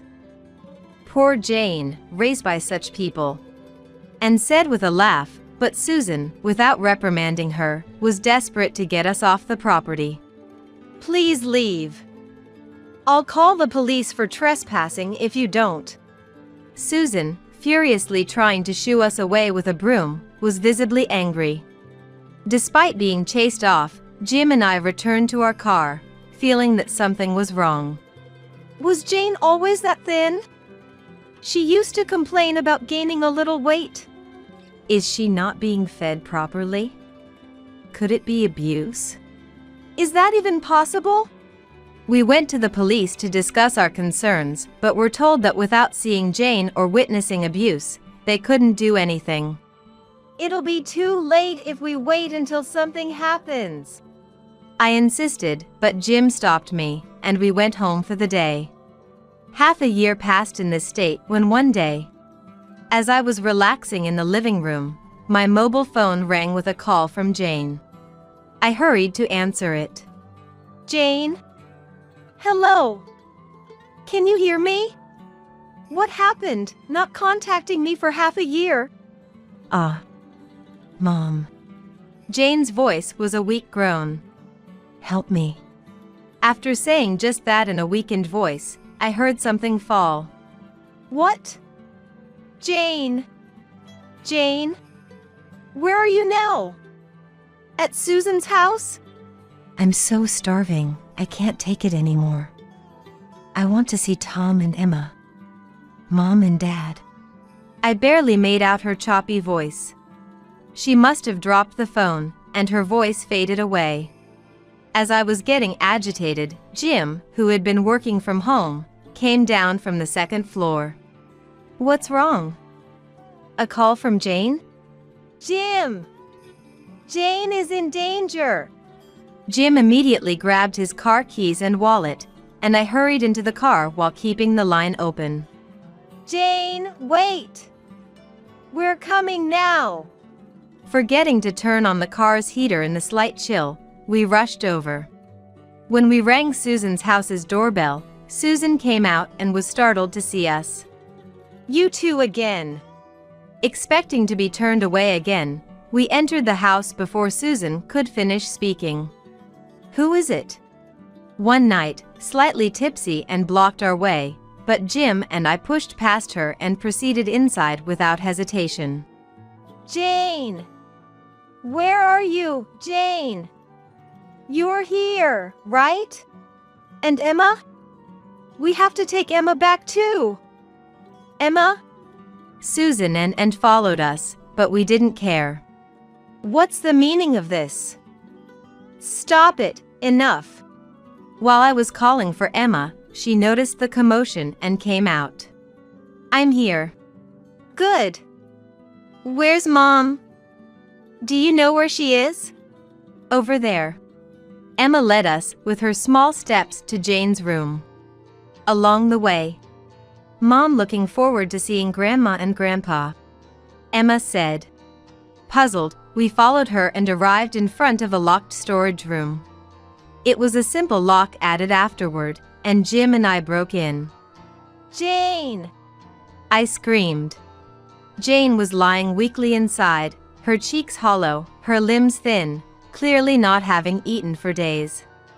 Jane couldn't respond, only occasionally moaning weakly. I'm calling for an ambulance.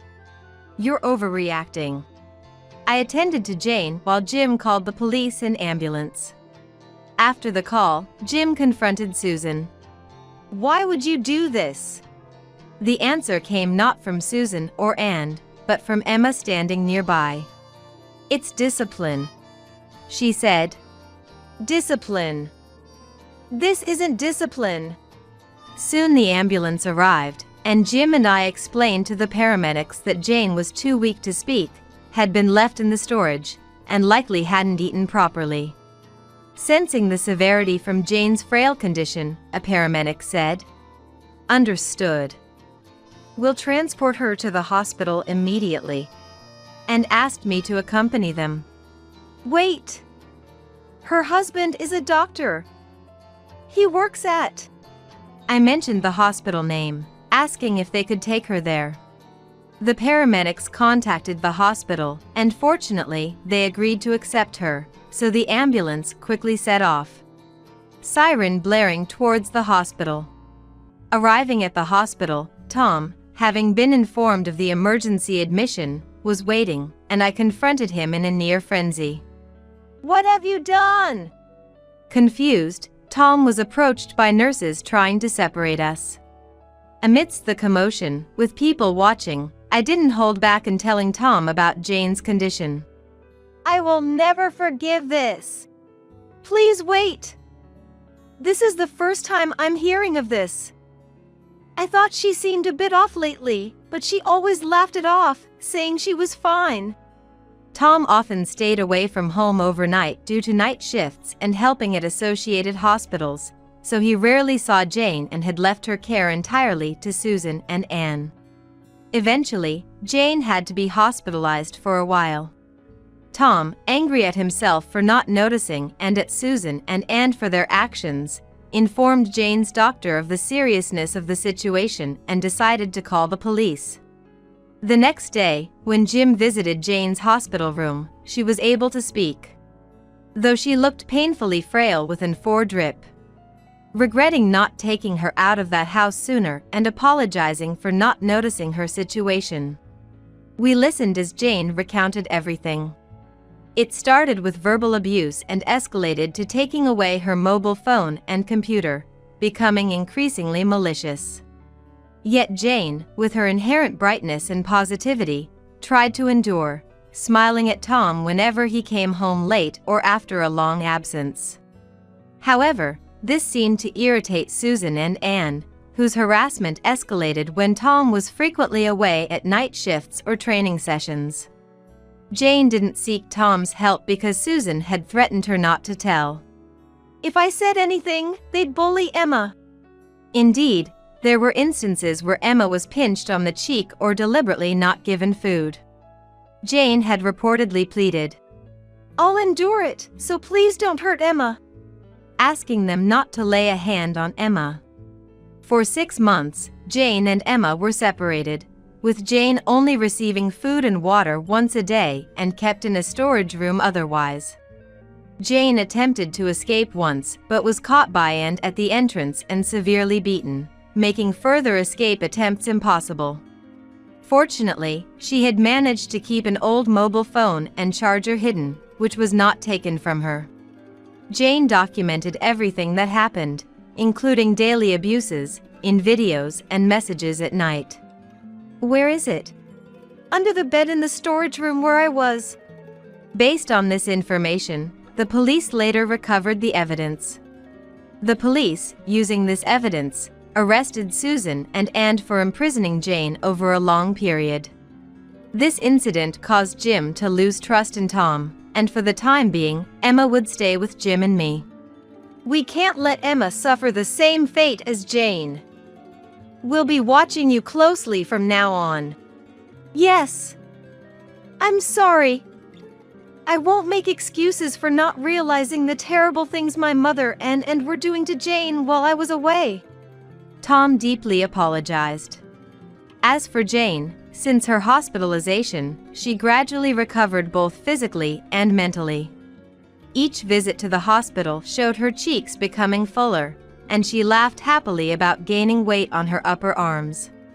She was discharged about 3 months later, into the warm sunlight that felt a bit too bright. After her discharge, Jane returned to her parents' home, where she, Jim, Jane, and Emma began living together. We had assumed she would certainly divorce after such an ordeal, but after Emma had gone to bed one night, Jane said something unexpected. "You know, I'm not thinking about getting a divorce." Jim and I were shocked. Perhaps seeing our confusion, Jane slowly explained. "At first, I was fed up with Susan and thought about divorcing him. But Tom was always kind and warm. During her hospital stay, Tom visited her daily after work, apologizing on behalf of his mother and sister, and promised never to let such a thing happen again. "I will protect you," he assured. He also worked to ensure Susan and Anne were punished by gathering evidence at home and getting his colleagues to write thorough medical reports.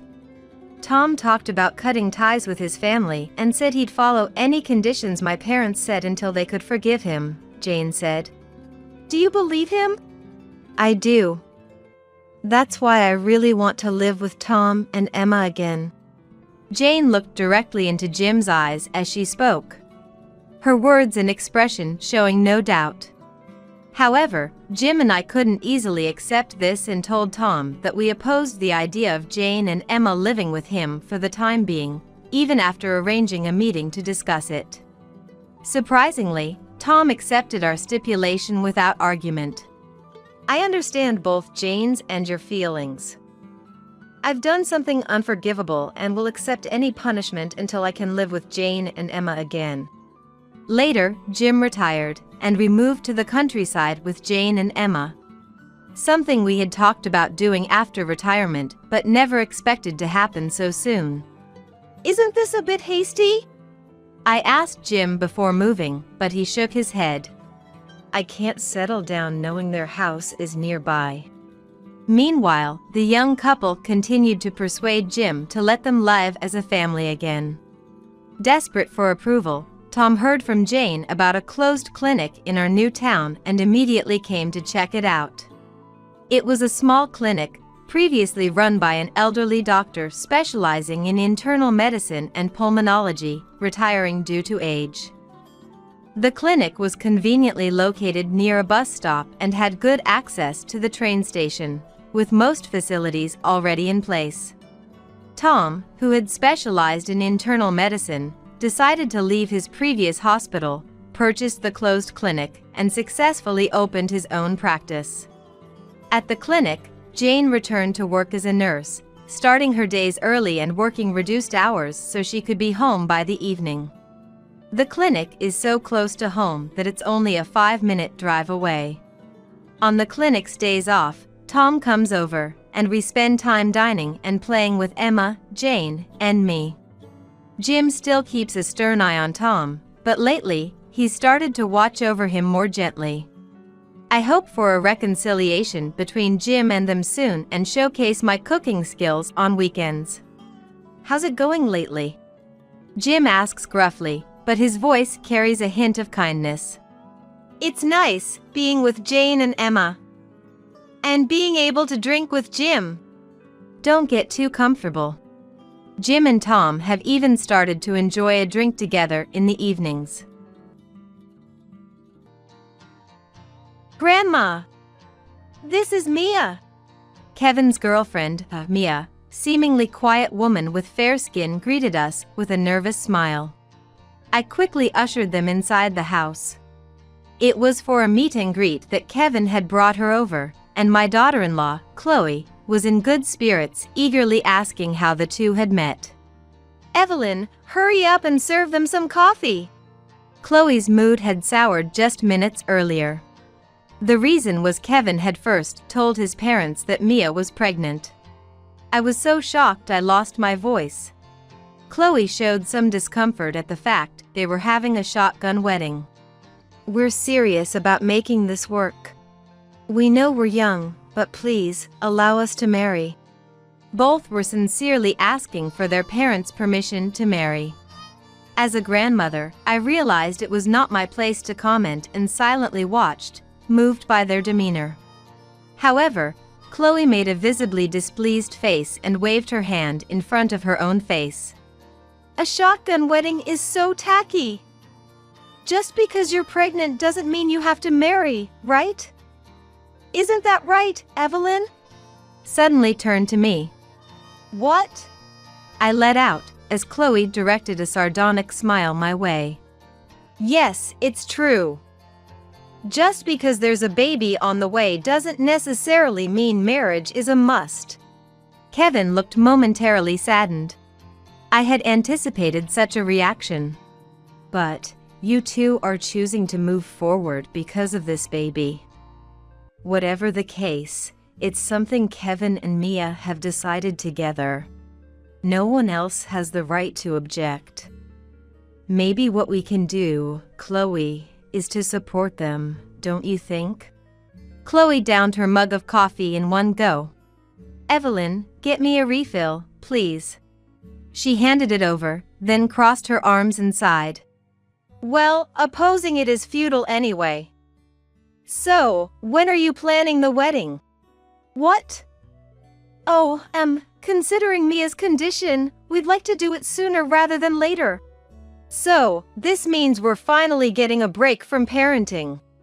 Chloe said reflectively, then turned towards me in the kitchen. Now that we're going to be living as a family, we won't be needing a housekeeper anymore. Can you leave? What? The sudden words from Chloe took everyone by surprise. My son Charles, Kevin, and Mia were all left speechless. What am I supposed to do now? My name is Evelyn. I'm a 70-year-old grandmother. I live with my only son Charles, his wife Chloe, and their family in a 2-generation home. Though it may seem happy from the outside, I've felt somewhat downcast since losing my husband a few years ago. Chloe, my son's wife, is outspoken and tends to say whatever comes to her mind, and while we're not on bad terms, I've felt her using me for convenience. When Chloe goes out with friends, she takes for granted that I'll do the household chores and even asks me to drive her to the station. Chloe seems to think living together in a two-generation home is her way of showing filial piety. Contrary to my wish for a quiet life after my husband's death, I find myself entangled in a complicated situation.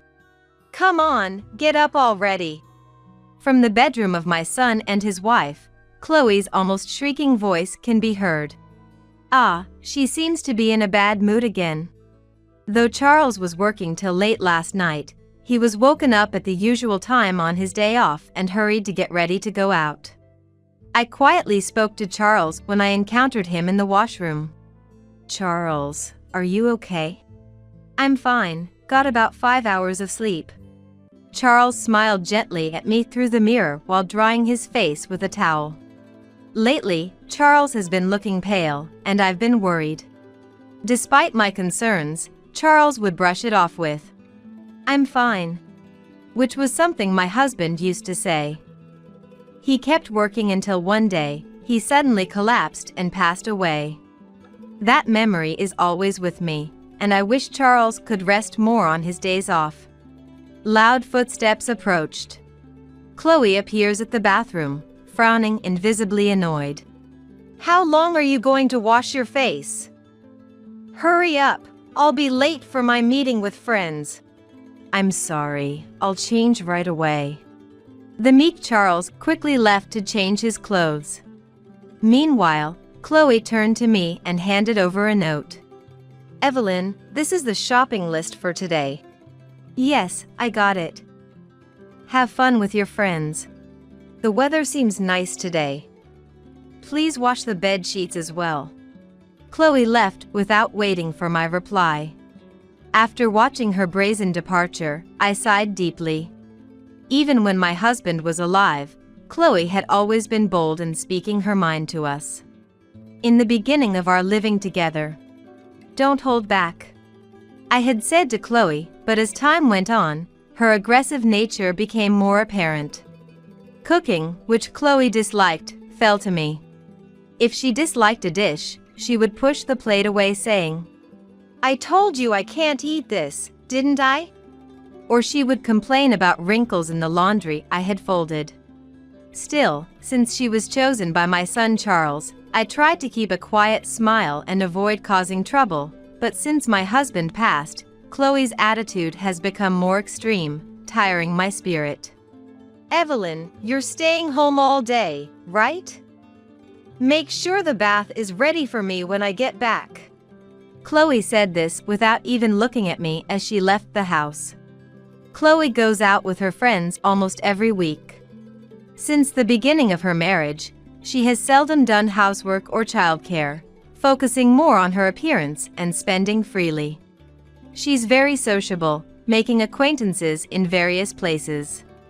There were many instances that could have led to suspicions of infidelity when Chloe was younger, but Charles, she wouldn't do that. Trusted her without a doubt, so I didn't pursue it. I was surprised to see Charles, looking sleepy as he entered with his hands full of confectionery boxes upon returning from seeing off Chloe. "Oh, this? It's for Chloe's class reunion next week. She's planning to give them out." "Really? All of this?" Chloe doesn't want to be embarrassed. She keeps saying she doesn't want people to think we're living with our parents because we're struggling for money. I'm sorry, but just let her do as she pleases. Of course, it's all right, don't worry. Sitting in the chair, I felt an overwhelming sense of exhaustion. Eventually, I took the list Chloe had given me and went out for the shopping. My familiar shoes felt heavier than usual. Perhaps due to my age, I often feel a dull pain in my knees with every step. Yet, imagining Chloe's likely snide remarks about wasting gas, I gently stroked my knees, encouraging them to keep going. Returning home, sweating and carrying shopping bags in both hands, I set down the bags at the entrance and stretched my bent back when my grandson Kevin appeared. "Oh, Grandma, welcome back. No wonder you weren't home, you went out shopping." Kevin frowned slightly as he looked at the groceries I had bought. Kevin, the only son of Charles and Chloe, had become less visible around the house since starting his job last spring. Though we live together, he's often busy with work, coming home late and leaving early in the morning. And on his days off, he dresses up and goes out. It's rare for Kevin to be at home during the daytime on a weekend. Before I could even take off my shoes, Kevin took the shopping bags to the kitchen and began putting things away quickly. I glimpsed his expression and sensed a happy atmosphere. Did something good happen? Kevin smiled as he carefully placed eggs from a carton into the refrigerator. Actually, there's someone I want to introduce to you. I'm thinking of bringing her home next week. Introduce someone? As I processed what that meant, I realized my grandson had reached the age for such things. Introduce someone? Could it be what I'm thinking? It might be. Grandma, there's something I've been thinking about for a long time. Something you've been thinking about? Yes. I can't talk about it just yet, but I promise I will someday. But first, would you meet the person I want to introduce? Kevin spoke with excitement, and I couldn't help but smile. I was curious about what he had been thinking about, but more so about the kind of woman he would bring home. Growing up, Kevin had never brought a girlfriend home. His absence from home since starting his job, I realized, might have been due to dating. For the first time in a while, I forgot about the usual annoyances and hummed a tune while cleaning. Of course, I had informed Chloe and Charles about this matter, but Charles only muttered, "Marriage, huh?" while Chloe seemed unamused. On their next day off, Kevin brought the woman he wanted to introduce to our home. Chloe had asked me to clean up the front of the house, and while I was sprinkling water, I became a bit wary when an unfamiliar car stopped, but seeing my grandson waving from the driver's seat with a smile, I felt relieved. The car was a rental. Perhaps Kevin had gone to the trouble of renting a car to pick her up. I almost laughed inwardly, thinking Kevin must be quite smitten. Grandma, this is Mia. I couldn't help but smile at the sight of my grandson's happy face as he introduced the woman next to him. Kevin's girlfriend, Mia, seemingly quiet woman with fair skin, greeted us with a nervous smile. I quickly led the two inside. It was for a meet and greet that Kevin had brought her over, and Chloe, in a good mood, eagerly asked how the two had become acquainted. Chloe and Charles sat at a table set for four, facing Kevin and Mia, while I prepared coffee for everyone in the kitchen. Evelyn, hurry up and serve them some coffee. Chloe's mood had turned sour just minutes before. The reason was that Kevin had first told his parents that Mia was pregnant. I was so shocked I lost my voice. The previously warm atmosphere froze in an instant, with Kevin showing a seriousness which he usually does not. Chloe displayed some discomfort at the fact they were having a shotgun wedding. We're serious about making this work. We might be young, but please, allow us to marry. Both were earnestly asking their parents' permission to marry. As a grandmother, I realized it was not my place to comment and silently watched, moved by their demeanor. Watching Kevin plead before his parents, I felt tears welling up. Of course, we support your marriage. For the baby's sake, it's better to marry soon and settle down mentally. Thanks, Dad, Kevin said with a smile, looking at Mia. Chloe made a visibly displeased face and waved her hand in front of her own face. Shotgun weddings are so tacky. Can you even explain how this happened, Mia? Taken aback by such an unexpected question, Mia was surprised. What? And looked down at the table. Kevin quickly placed his hand on her shoulder. Times have changed, this kind of marriage isn't unusual anymore. Besides, we have our own ways of thinking and are ready to work hard. Kevin, you offered to marry because Mia got pregnant, didn't you? Are you sure this is a well-thought-out decision? Our relationship was serious from the start, aiming for marriage. It just happened that the baby gave us a good opportunity. Just because there's a baby doesn't mean you have to marry, right? Isn't that right, Evelyn? Chloe suddenly turned to me. What? I let out, as Chloe directed a sardonic smile my way. Recalling a TV segment on single mothers we watched as a family recently, indeed. Having a baby doesn't necessarily lead to marriage, but this situation seemed different. Yes, it's true. Just because there's a baby on the way doesn't mean marriage is a must. Kevin looked momentarily saddened. I had anticipated such a reaction. So, I had prepared my next words carefully, thinking I'd proudly tell Kevin about it later. But, you two are choosing to move forward because of this baby. Whatever the case, it's a decision made by Kevin and Mia together. No one else has the right to object. Maybe what we can do, Chloe, is to support them, don't you think? An old person making irresponsible statements. What would she say next? Everyone probably wondered, but Chloe downed her mug of coffee in one go. Evelyn, get me a refill, please. She handed it over, then crossed her arms and sighed. Well, opposing it is futile anyway. So, when are you planning the wedding? What? Oh, considering Mia's condition, we'd like to do it sooner rather than later. So, this means we're finally getting a break from parenting. Chloe said wistfully, then turned to face me, who was standing in the kitchen. Since the family will be living together from now on, can we ask you, the no longer needed housekeeper, to leave? What? My son is getting married, and we want to live with just our cherished family from now on. Charles, taken aback by Chloe's sudden words, and both Kevin and Mia were left speechless in shock. Once Kevin's child is born, they'll likely live here for a while, right? We don't want to trouble you with the baby's night crying. No, I'm fine with that. If there's anything I can do. I can't think of any advantage to living with someone who's likely to become a care-dependent elderly. You're no longer needed, so could you please leave? Feeling as if my heart was being torn out, I didn't want to worry Kevin and the others, so You're absolutely right. Tried to smile bravely. At that time, I didn't take Chloe's words seriously.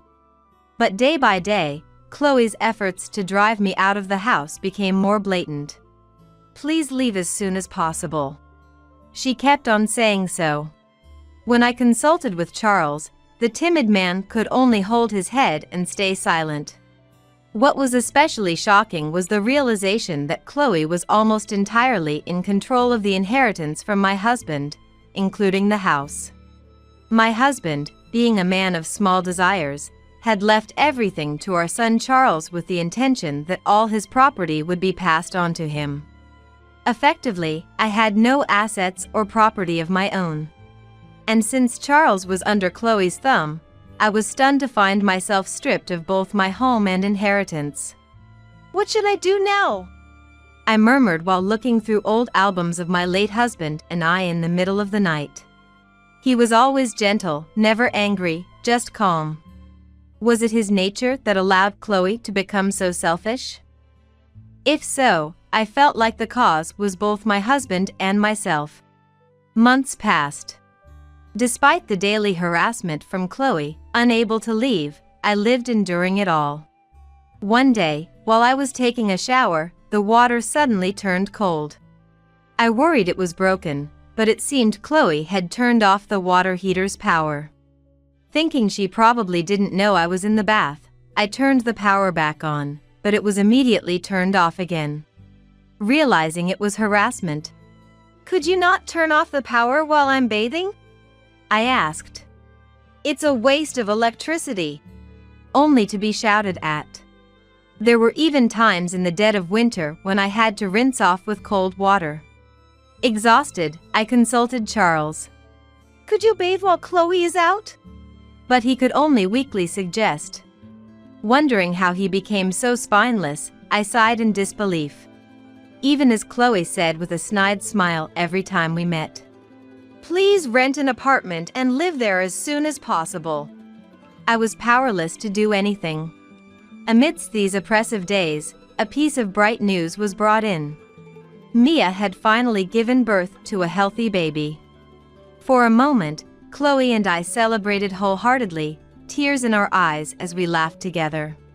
"Now, if only you'd leave the house quickly, I'd truly be happy." Chloe's smile suddenly turned cold as she spoke to me. I doubted the woman's character before me. Charles looked away, pretending to be engrossed in the newspaper, as if he had nothing to do with it. Though Chloe was the one who strongly wished for Kevin and his wife to stay at our home, she wanted nothing to do with the baby's care. I did everything I could to help Mia, who always deeply thanked me despite being overwhelmed with caring for the baby. "Thank you so much for everything. Don't worry about it. You're going through the hardest time right now, and if there's anything I can do to help, I will." That was a heartfelt sentiment from me. After a particularly busy few months, Kevin suddenly said to me, "I have something important to tell you." "I'm listening," I responded while preparing dinner in the kitchen. Without stopping my chopping, I waited for Kevin to speak. "Grandma, I want to talk to you alone. There's a place I want you to come to this Sunday. Let's keep it a secret from Mom and Dad." My hand holding the knife stopped. A secret from Chloe. When I looked at Kevin, he had a subtle smile as if trying to hide his joy. It was a look he often had as a child when he was plotting something secretly to make me happy. Kevin had always been close to me and my late husband since he was little. Looking back, maybe Chloe felt that her only son's affections were being stolen by me and my husband. That wouldn't have been fun for Chloe. Probably that feeling continues, and Kevin realized that when I'm with Chloe, I feel intimidated and can't speak my mind. I felt dearly loved by my kind grandson and his wife. Next Sunday, Kevin, Mia, and the baby led me to a newly built apartment, about a 10-minute walk from our house. Kevin shared that he had purchased this apartment before the baby was born as we walked. I was deeply surprised by his decisiveness to buy it without consulting Chloe, who had strongly suggested living together. "Sorry for making you walk, Grandma." "I need to strengthen my legs anyway. This distance is nothing." I lightly tapped my thin legs. Though just a 10-minute walk made my knees ache, I resolved not to mention it. The new apartment room was furnished simply, with boxes in the corner. Presumably belonging to Mia, who used to live alone before she got married. Kevin, familiar with the place, started making coffee in the kitchen, while Mia was putting the baby to sleep in another room. "So, there's something I wanted to ask you." Kevin began speaking seriously after a brief pause. The ticking of the clock on the wall seemed unusually loud. "Would you live with us?" I was so surprised by the sudden proposal that I nearly dropped my mug. Kevin looked at me earnestly. Thinking it was a joke, I returned a strained smile, and Kevin looked away distantly.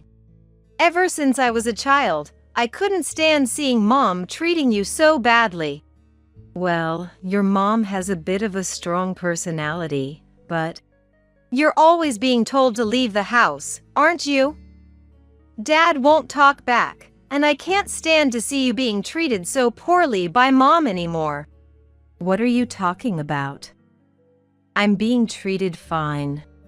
"Remember when I said I had someone I wanted to introduce to you? I've been thinking about something for a long time."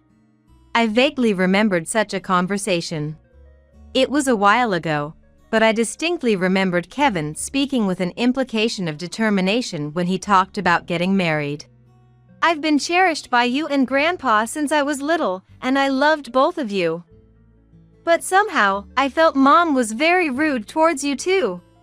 I've always watched the two of you and thought that when I grew up, I wanted to help." Kevin, did you really think that way? Kevin leaned forward decisively, looking into my eyes. Let's live together. There's no need for you to suffer alone in that house. Unable to respond, Mia quietly returned and sat next to Kevin. Mia seemed to have listened to the conversation from the next room and looked at me solemnly, understanding the context. Kevin told me about it. Would it be possible for you to live with us? That's a very kind offer. I'm truly happy. But I don't want to intrude on your newlywed life. That's not a problem at all. We need your help as an experienced parent, and it would be reassuring to have you live with us. And apparently, Mia had also been subjected to Chloe's harassment, feeling disgusted with her.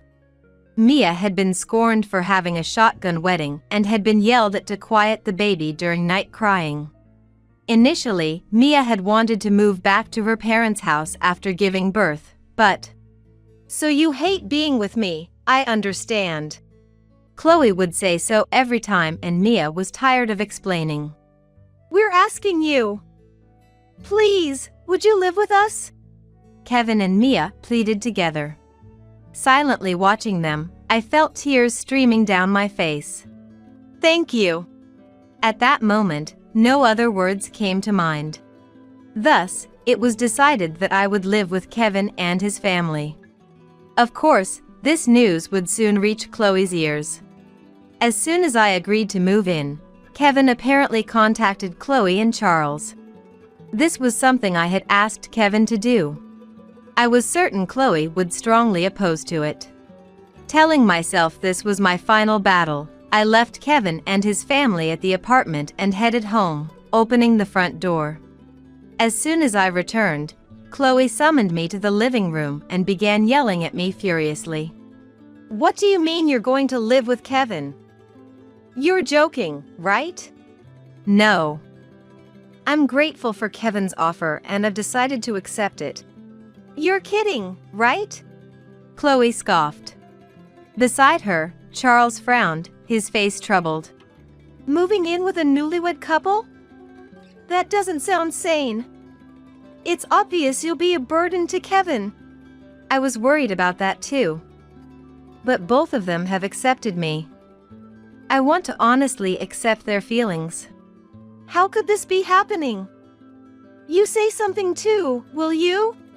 Until then, Charles had been silent, now staring at Chloe with a vacant look in his eyes.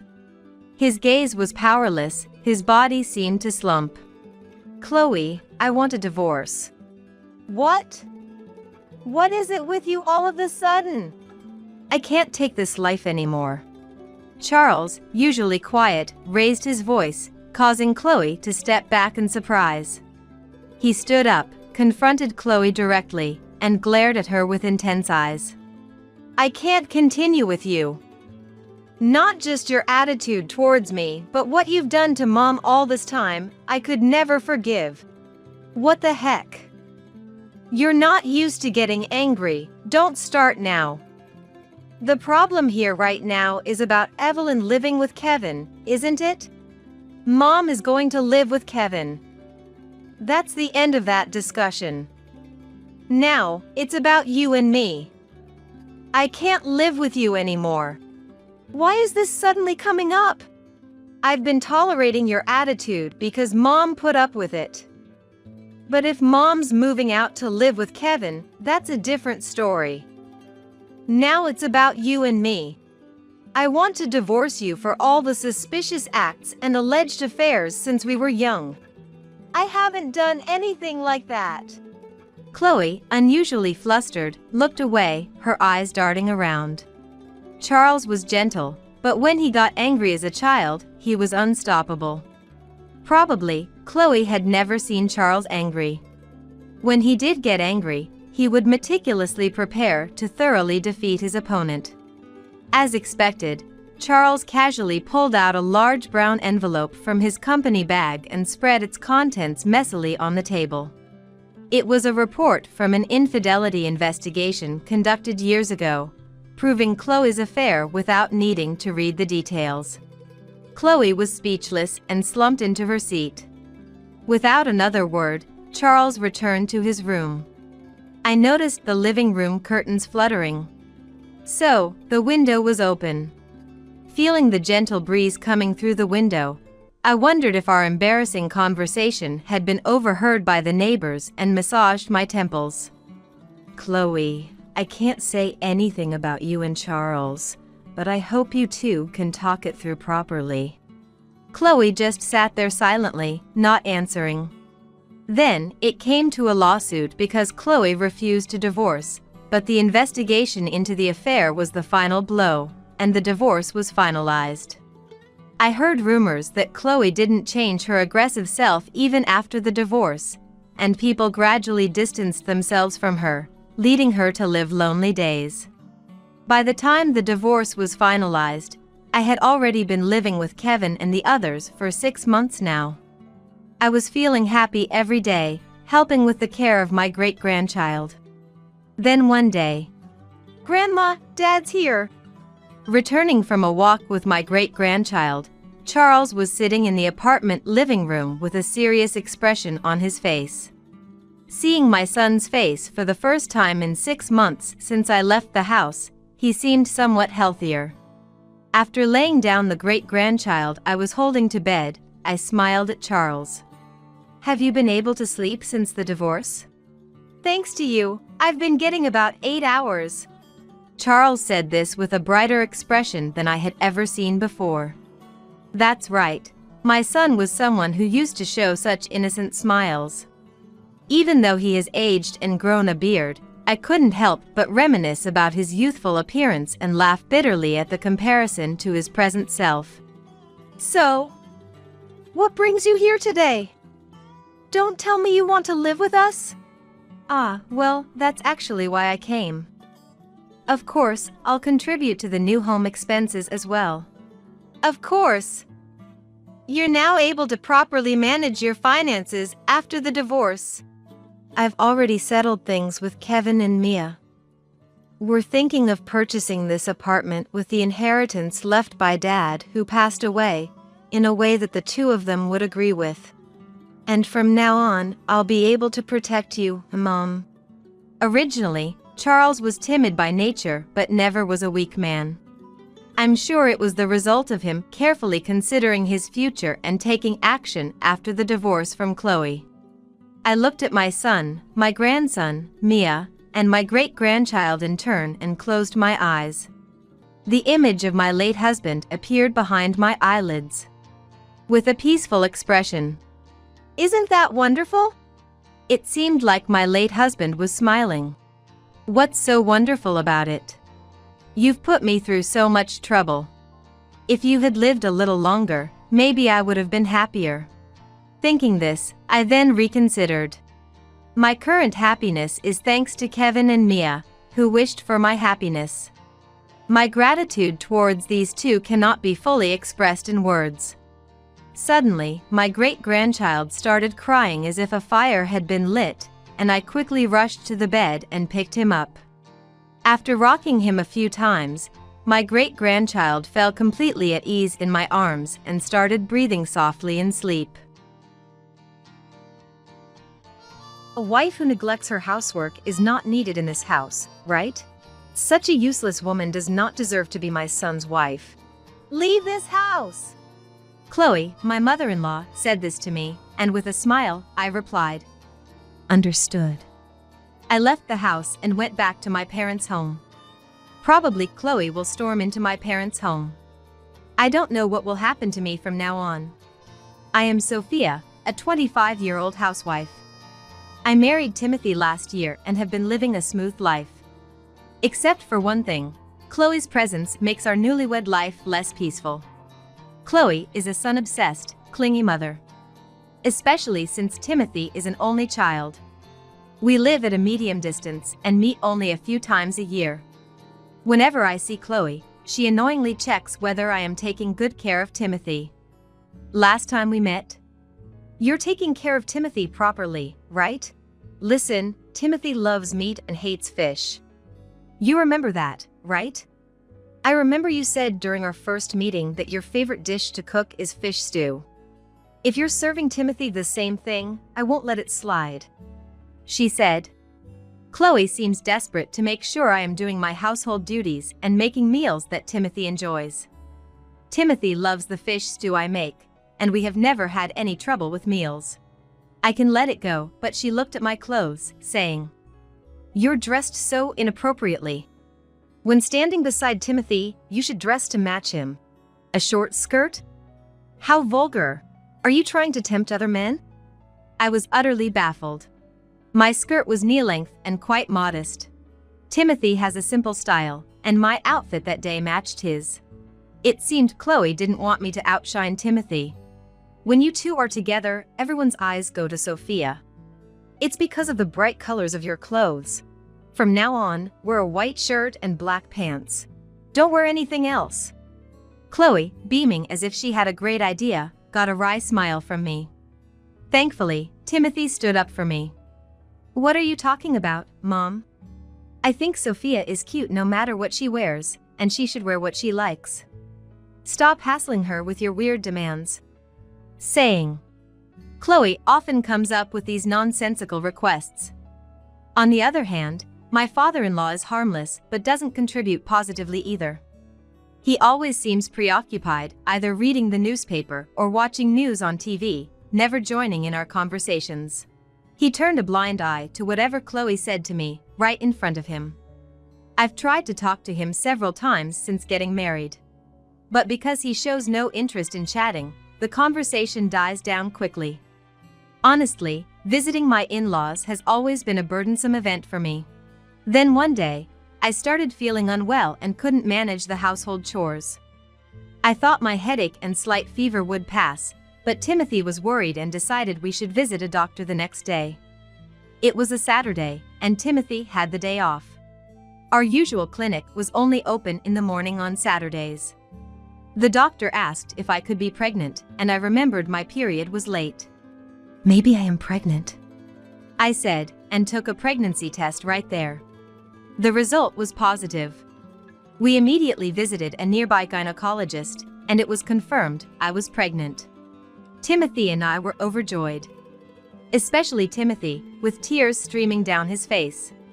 "Sophia, thank you." He kept thanking me over and over again. But when we reported the pregnancy to our parents, Chloe showed up at our house carrying a huge bag.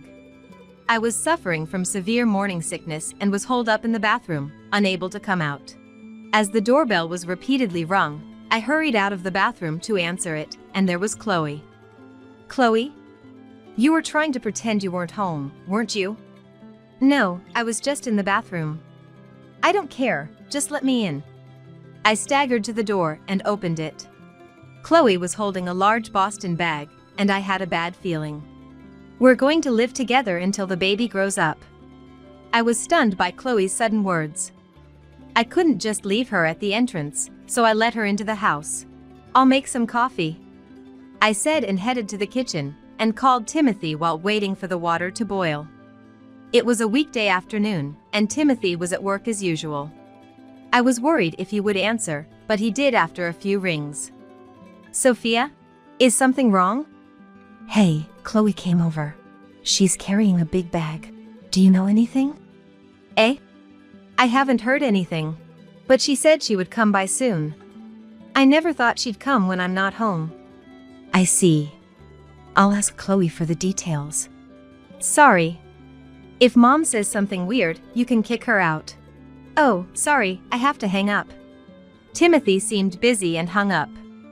As if I can just kick her out because she says something weird. He really doesn't get it. I sighed a little. Timothy is generally kind and cherishes me, but he doesn't think through the consequences of prioritizing my wishes. I can imagine the uproar Chloe would make if I tried to kick her out. For now, I just prepared the coffee and served it to Chloe. "Chloe, what brings you here today?" "Timothy is at work. He'll be home around 6 p.m. "This doesn't look good." "What?" Confused by Chloe's sudden remark, I watched as she took a sip of the coffee I had prepared. Young people are hopeless. They can't even make a decent cup of coffee. Poor Timothy, having to drink this. I'll teach you how to make coffee right now. Come here. I'm sorry, my morning sickness is quite bad. Could we do this some other time when I'm feeling better? It's just morning sickness. It's fine, you'll feel better if you eat something. Come on, hurry up. Then, for an hour, Chloe's coffee-making lesson began. As I started feeling nauseous, Chloe opened the cupboard on her own, took out a plate, and placed a piece of bread. Eat this. You'll feel better if you eat. The smell of the bread made me feel even sicker, and I ran to the bathroom. With a headache and nausea, my mind was a blur. For the 3 hours until Timothy came home, I was holed up in the bathroom. Chloe kept knocking on the door in front of the bathroom, but I didn't have the energy to respond. Around 6 p.m., Timothy came home. First, Timothy was surprised to see Chloe making a fuss in front of the bathroom. I had fallen asleep in the bathroom, and when I woke up, Chloe and Timothy were arguing outside. Why did you suddenly come? Sophia is suffering from morning sickness, don't be a nuisance. I came to supervise whether this girl is properly doing her housework as a housewife. I bet she's just using her morning sickness as an excuse to be lazy. I was shocked that she can't even make coffee properly. The coffee Sophia makes is delicious. And what's this supervision about? Sophia isn't someone who would use morning sickness as an excuse to slack off on housework. If she couldn't do it, maybe her morning sickness is really bad? Sophia, you were holed up in the bathroom for 3 hours. Timothy is so naive, he's easily deceived. I really need to be here to guide Sophia. I got married to make those around me happy. Even if Sophia were slacking off, I wouldn't mind. As long as she's doing what she wants and staying by my side, I don't want anything more. No need for guidance. Please go home. I smiled at Timothy's words. The symptoms of my morning sickness had subsided, so I opened the bathroom door. Welcome home, Timothy. Chloe, sorry for leaving you alone. You! How can you lock yourself in the bathroom when you have a guest? What kind of nerve do you have? Well, I couldn't show Chloe my messy state, so I locked myself in the bathroom. I'm truly sorry about that. Anyway, I've made dinner, so make sure you eat all of it. With that, Chloe said, and Timothy pointed to the entrance. No, Mom, please go home. No way. I've already told Dad that I'm staying here. I don't trust young people. See, she didn't even prepare dinner because she was holed up in the bathroom with morning sickness. I'm definitely not going back. Chloe stubbornly refused to move. Forcing her out would not satisfy Chloe, so I decided to allow her to stay. Then, maybe you can stay for a while. But I knew Timothy was worried about me, but kicking her out now would only create more trouble later. I smiled at Timothy to reassure him. It's okay. After that, Chloe tried to force me to eat chicken. Lately, I've been mainly eating vegetables and fruits.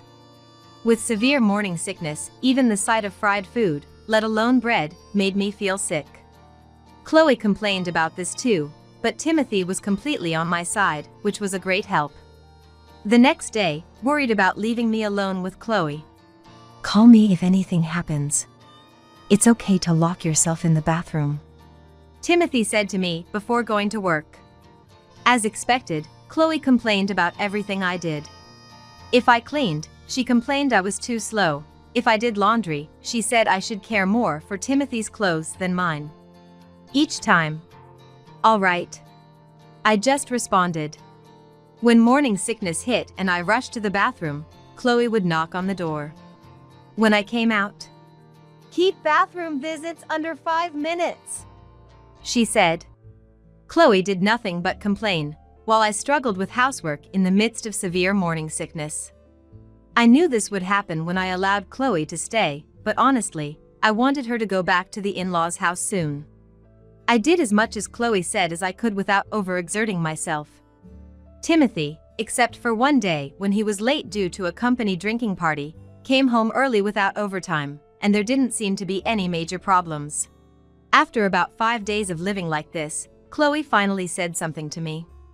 That day, my morning sickness was particularly bad, and in the middle of cleaning, I left the vacuum cleaner and rushed to the bathroom, unable to come out for many minutes. Then Chloe stood in front of the bathroom and began to yell. Hey you! Weren't you in the middle of cleaning?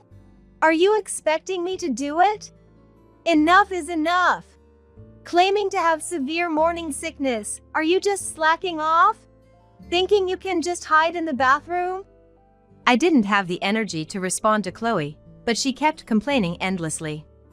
The symptoms of my morning sickness had subsided, but I didn't feel like facing the continually fussing Chloe, so I just sat on the toilet seat waiting for Chloe to calm down. As I was sighing, wondering whether to call Timothy. A wife who neglects her housework is not needed in this house, right? Such a useless woman does not deserve to be my son's wife. Leave this house, Chloe suddenly said. I immediately came out of the bathroom and understood. I replied with a broad smile and went straight to my room. Chloe followed me, looking puzzled, but I locked the door to my room, making sure she couldn't enter. Then, I packed a travel bag with some clothes and valuables that I had stored in my closet. Knowing Chloe would try to stop me if I left now, I waited until she left the front of my room. Chloe kept knocking on my room's door, but after waiting for about 2 hours, she finally left. I heard a door close in the distance, probably her going to the bathroom. I grabbed my bag and immediately left the house, getting a taxi to my parents' home. When I arrived at my parents' house, my mom, who was a housewife and at home, was very surprised. My dad wasn't at work, so I explained the situation to my mom first. I understand that Chloe loves her son and doesn't think highly of me. But still, it's annoying to be complained at up close. My mom didn't get particularly angry, but just gave a wry smile. Well, mother-in-law and daughter-in-law conflict is common everywhere. It might be good for you to stay home for a while. Chloe seems like she can look after Timothy. You think so? Aren't you going to get mad about what she's doing to your daughter? Well, Sophia, you must be up to something, right? My mom seemed to see right through everything. Then, I contacted Timothy and told him I would stay at my parents' house until Chloe went back home. Timothy also felt it was safer that way, and I relaxed at my parents' house for the first time in a long time. The next day, as expected, Chloe came to my parents' house. When I opened the door and showed my face, Chloe turned red and started making a fuss. Why are you back at your parents' house? Hurry back and make Timothy's dinner. It's a failure as a wife to go to such lengths to avoid housework. But I replied with a smile. Eh? I just did what you told me to, right? You said to leave, didn't you? Are you saying I should have slept outside instead of going back to my parents' house? What's with this girl? So irritating. I didn't really mean for you to leave. I'm just saying you should do your housework properly. I was doing my housework as you told me to. I don't understand why I have to do it quickly, but the quality of my housework doesn't change just because I went to the bathroom in the middle. Then Chloe's eyes narrowed in anger. Don't talk nonsense. When I was pregnant, I didn't go to the bathroom so much. Eating makes the nausea go away. Despite that, you don't listen. Then, from behind me, Mom came. With a troubled look, Mom gently spoke to Chloe. Chloe, you had a different symptom, didn't you? My daughter has different symptoms. She's a different person, so it's natural for her morning sickness symptoms to be different. Please don't assume she's the same just because you experienced it. What are you saying? Children should listen to their parents. At that, Chloe seemed taken aback for a moment, and I smiled. Huh. I see. So Chloe, you just wanted to manipulate me to do as you wish? No one will act exactly as you want them to. That includes Stephen as well. Confused by my words, Chloe tilted her head. Stephen? Your husband. You're so busy meddling in your son's household that you've completely forgotten about your own. Perhaps it's time you return to your own home? Then Chloe started making a phone call. Probably to her husband's number. But the call didn't connect, it seemed like she was blocked, and in a panic, Chloe rushed back home. Later, I heard from Timothy that when Chloe returned to the in-laws' house, there was only a divorce application stamped by her husband and a note with a single line on the table. The note apparently said that he would take all the retirement pay as the distribution of property, and everything else would be left to her. Chloe tried contacting her husband at his workplace, but he had already retired, and his whereabouts became unknown. But in reality, he hasn't retired from his job yet. He was staying for a month for handover and had asked the company to tell Chloe that he had retired if she called. Actually, Timothy and I knew where he was. He was staying in a business hotel and planning to live with a relative in a distant region after retirement.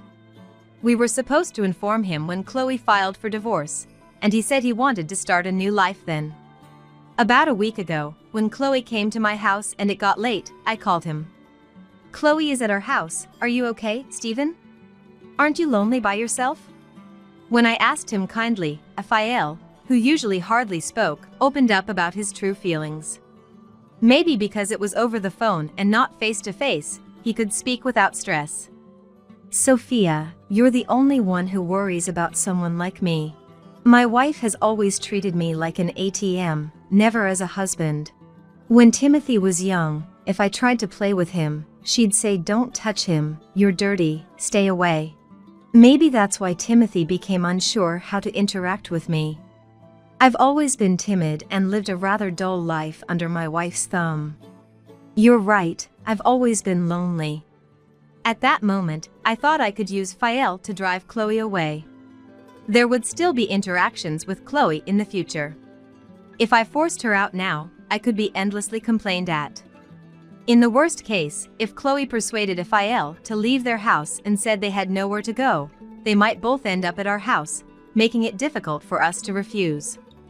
I discussed it with Timothy, and he had been aware since he was young that his parents were a sham couple and wanted to do something about it. I had Timothy pretend to be working overtime and visit the in-laws' house to have a heart-to-heart talk with Raphael. Raphael then confessed to Timothy that he wanted a divorce from Chloe. So, we decided to have Raphael proceed with the preparations for the divorce. I had been waiting for the right moment when Chloe would seriously listen to me. I thought she might calm down a bit in a place away from her own territory, like my parents' house, and thankfully, it worked better than expected. Faced with her own issues, Chloe quickly returned to the in-laws' house, so I decided to go back to my house too. Timothy and I then persuaded Chloe. We carefully explained to her how she had been making Raphael suffer, that Raphael wanted to be free, and that if she continued to be difficult, Raphael was prepared to take the matter to court. We warned her that if it came to a court case, both Timothy and I would side with Raphael. Finally, Chloe stamped the divorce papers and submitted them to the office. After that, Chloe ended up living alone in the in-laws' house. She seemed lonely and wanted to live in our house, but Timothy firmly refused. "If you come here, Sophia will go back to her parents' house. If that happens, I'll never consider you as my mother again. Just like you ignored Dad, I'll ignore you as if you didn't exist." With Timothy's firm statement, Chloe, dejected, went back to the in-laws' house. I feel fortunate to have such a reliable husband. As for Raphael, as soon as Timothy informed him about the finalized divorce, he immediately moved out of the relative's house and into a small apartment. He got a job in the same field as before his retirement. Though his income dropped a bit, he's more relaxed than when he lived with Chloe and now happily immerses himself in his hobbies every day. Later, I safely gave birth to a baby. A healthy girl. When I'm in trouble, my mom helps as much as possible, and Chloe is only allowed to meet my daughter when I permit it. Thanks to this, I'm managing to raise my child without stress. I believe that, though there will be challenges ahead, as long as I'm with Timothy, who cares deeply for me, we can overcome anything. Why are you even here? I smiled sweetly at my husband, who was pointing and yelling at me, sitting at the attorney's bench in the courtroom. My husband, causing a commotion, was cautioned by the judge. He reluctantly fell silent, but his eyes were still glaring fiercely. It's your fault for having an affair and getting sued for alimony in this divorce case. To think it even led to a trial. As I calmly pointed to the evidence and cornered my husband, he slumped, utterly dejected. But this trial is not the end. I will pursue you relentlessly. Be prepared. I murmured quietly to myself. My name is Scott. I'm 48 years old and a lawyer. I married my husband George 21 years ago. He runs a company, and we were both busy with work, so we chose a child-free life. Instead, we made as much time as possible for each other, going to movies and traveling. George once dreamt of becoming a movie director. Though that dream never materialized, he started a video production company after we got married. In recent years, he became busy with a new venture, and before I knew it, our time together had dwindled. Still, as a couple in our late 40s, I thought this was to be expected and didn't worry much about it. Never in my wildest dreams did I imagine he was having an affair. The future I vaguely envisioned, growing old together, was suddenly shattered. Scott, can you take over this case for me? Thanks. 3 months ago, my boss assigned me a divorce case involving a claim for alimony. Our law firm handles many divorce cases, so it wasn't an unusual assignment. If the husband is cheating, he should just settle the alimony before it goes to trial. In this case, the husband is suing his wife for divorce and alimony due to her affair, and also making claims against her lover. The divorce is already settled, and the wife has finished paying the alimony. However, the issue is with her lover, a company president with substantial wealth, who insists he's not responsible and refuses to pay the alimony. Initially, another lawyer in my firm was handling this case, but he got swamped with other matters, and it was passed to me since I had some free time. During the handover, Paul apologetically mentioned, "This guy is quite a piece of work. Looks down on everyone else." That statement had slightly bothered me. A tricky cheater, huh? I wonder what kind of person he is. As I was going through the documents handed to me to check the defendant, to my astonishment, the name written there was George, my husband. It seems neither my boss nor my colleagues had realized this. What does this mean? He was having an affair behind my back? I double-checked the documents several times, thinking it might be someone with the same name, but the workplace matched his company, and even the birth date and address were correct. I remembered, a few months ago, he who were back home unusually early asked me, "Your firm handles a lot of divorce cases, right?" "Yes, but why?" "A friend of mine is in trouble. He's been sued for alimony over an affair, and he's not happy with the amount." "What happens if he doesn't want to pay?" "Usually, they start with a lawyer and try to settle, but if that fails, it'll go to civil mediation if it's between a husband and the affair partner." "Oh? So it doesn't go straight to court?" "It can, but most people don't want to because it's costly and time-consuming. So, many give up and settle even after going through mediation." "Huh. So you don't have to pay?" Come to think of it, there was a precedent where they didn't have to pay even after going to the Supreme Court. I forgot when it was. "What? You don't have to pay even if it goes to court?" At that moment, his peculiar delight made me feel uneasy. But if someone's breaking up a family, they should make amends, I think. "Who's this friend?" "You wouldn't know him, Scott." No matter how much I asked, he refused to disclose the friend's name. Was that conversation actually about himself? Unbelievable.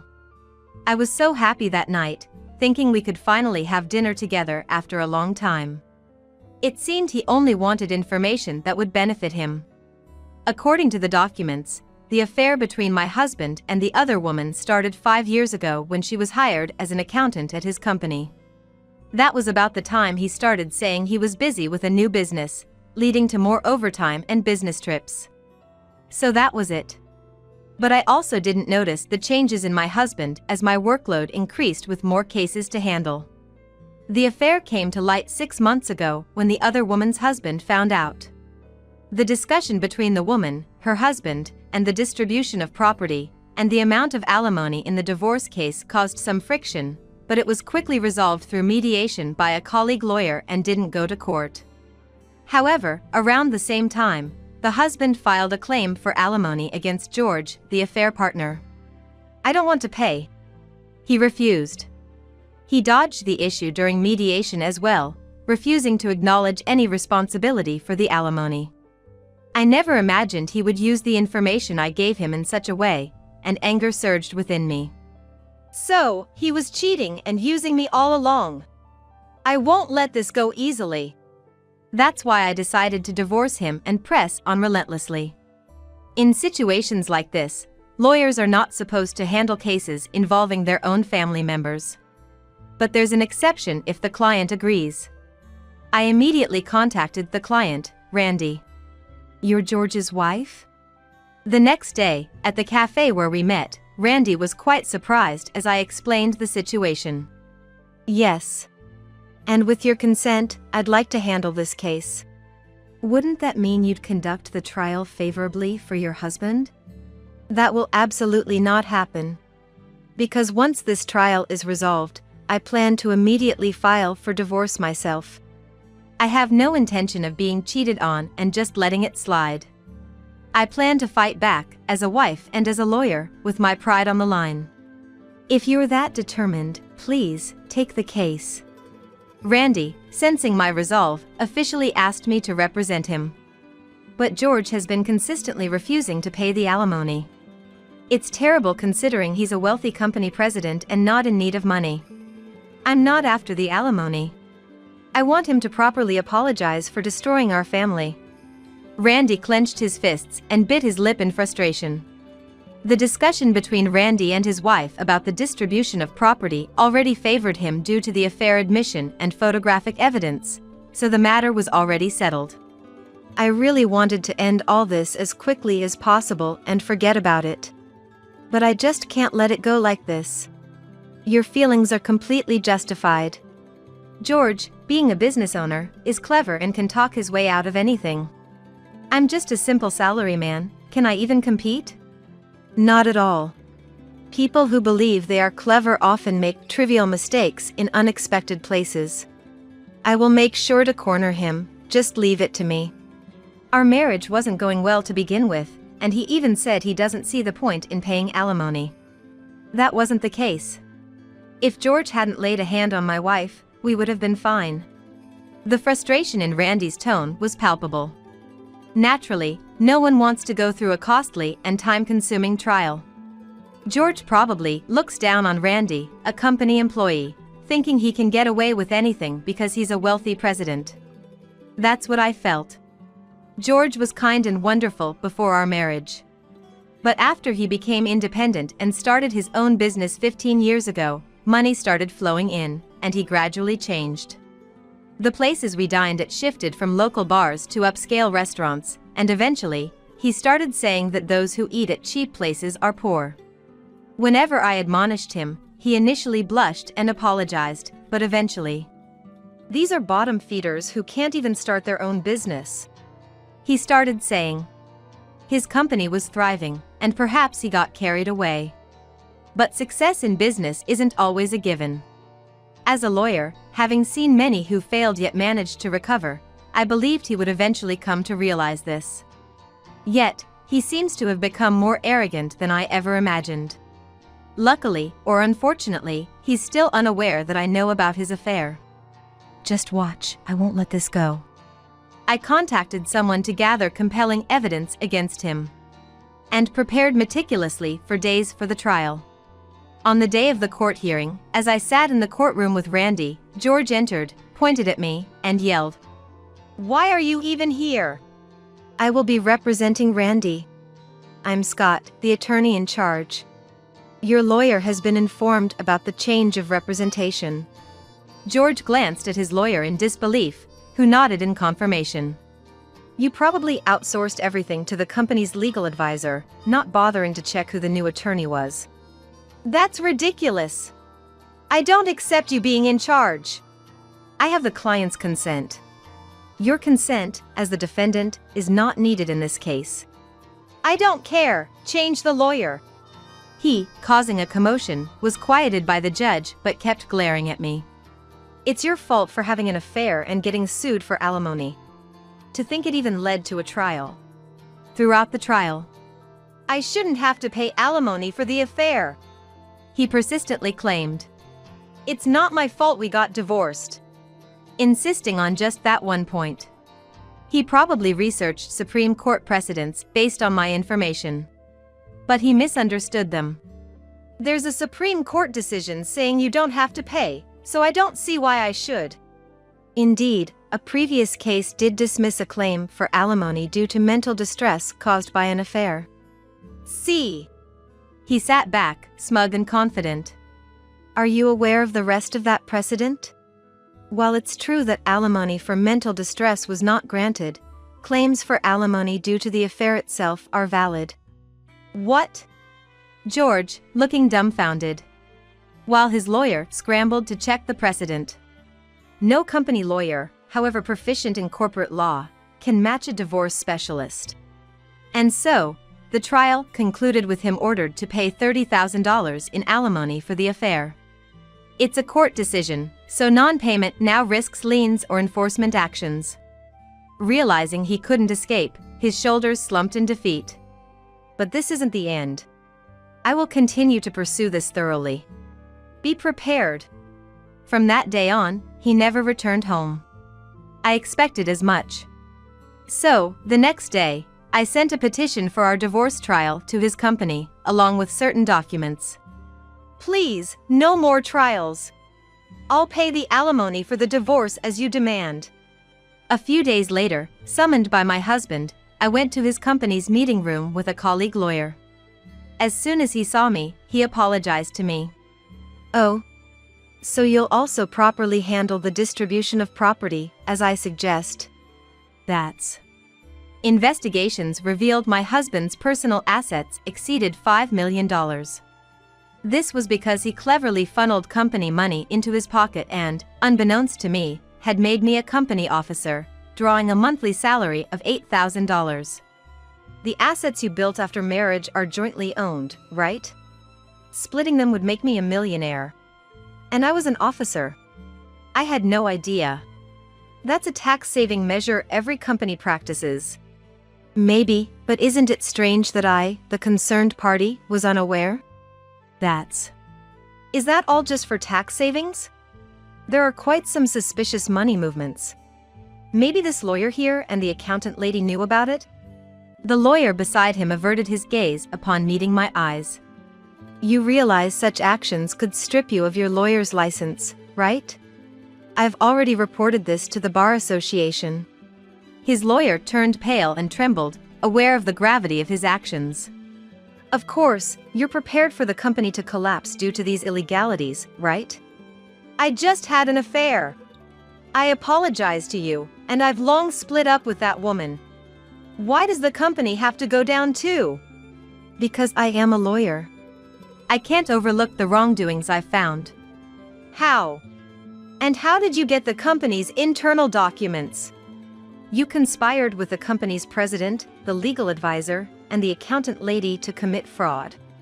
But there are still people in the company who can't tolerate such corruption. The person I had contacted before was the company's vice president.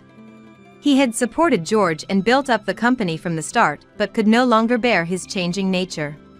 So, when I reached out and explained the situation, he readily cooperated. The vice president wept hoping you'd return to your original, pure intentions. He did what? And yet, you found the vice president, who cautioned you, bothersome and threatened to fire him. That's because he nagged me over using some company money. You too. Just because you're a lawyer, you act all high and mighty. He lashed out at me in frustration, so I was about to say something right back, but my colleague lawyer calmed me down. Then, the colleague presented him with divorce papers and a settlement document. If you sign these divorce papers and the agreement now, we can avoid a trial. So, you'll forgive everything? Yes, I'll forgive the affair. Fine. He, relieved to avoid a trial, signed the documents, ignoring his own lawyer's protests. Done signing. Is this okay? Yes. But I'll report the embezzlement from this company to the police, as it's a criminal matter. What? That's not what you promised. You said you'd forgive everything. I said I'd forgive the affair. How many times do I have to say it? As a lawyer, there's no way I'd overlook a cover-up.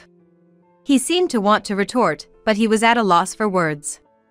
The upcoming trial will be tough. Need a lawyer? Oh, but I've already been asked to represent the vice president. Then, I guess I'll see you in court next time. I declared this to him and his lawyer, then left the conference room with my colleague. Serve you right. I'll make sure the next trial is just as thorough, so look forward to it. My colleague gave a wry smile as I silently celebrated with a small fist pump. That's what he gets for underestimating a lawyer wife. I beamed a wide smile at my colleague. Thus, George and I divorced.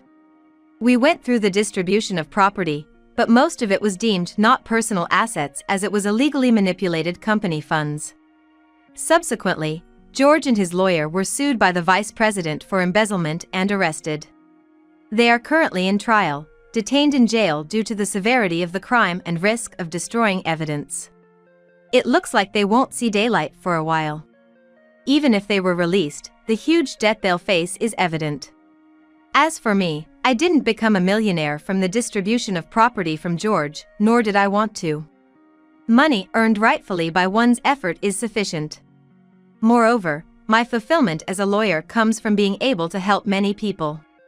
I intend to continue dedicating myself to others, upholding the spirit of freedom and justice, equality and fairness.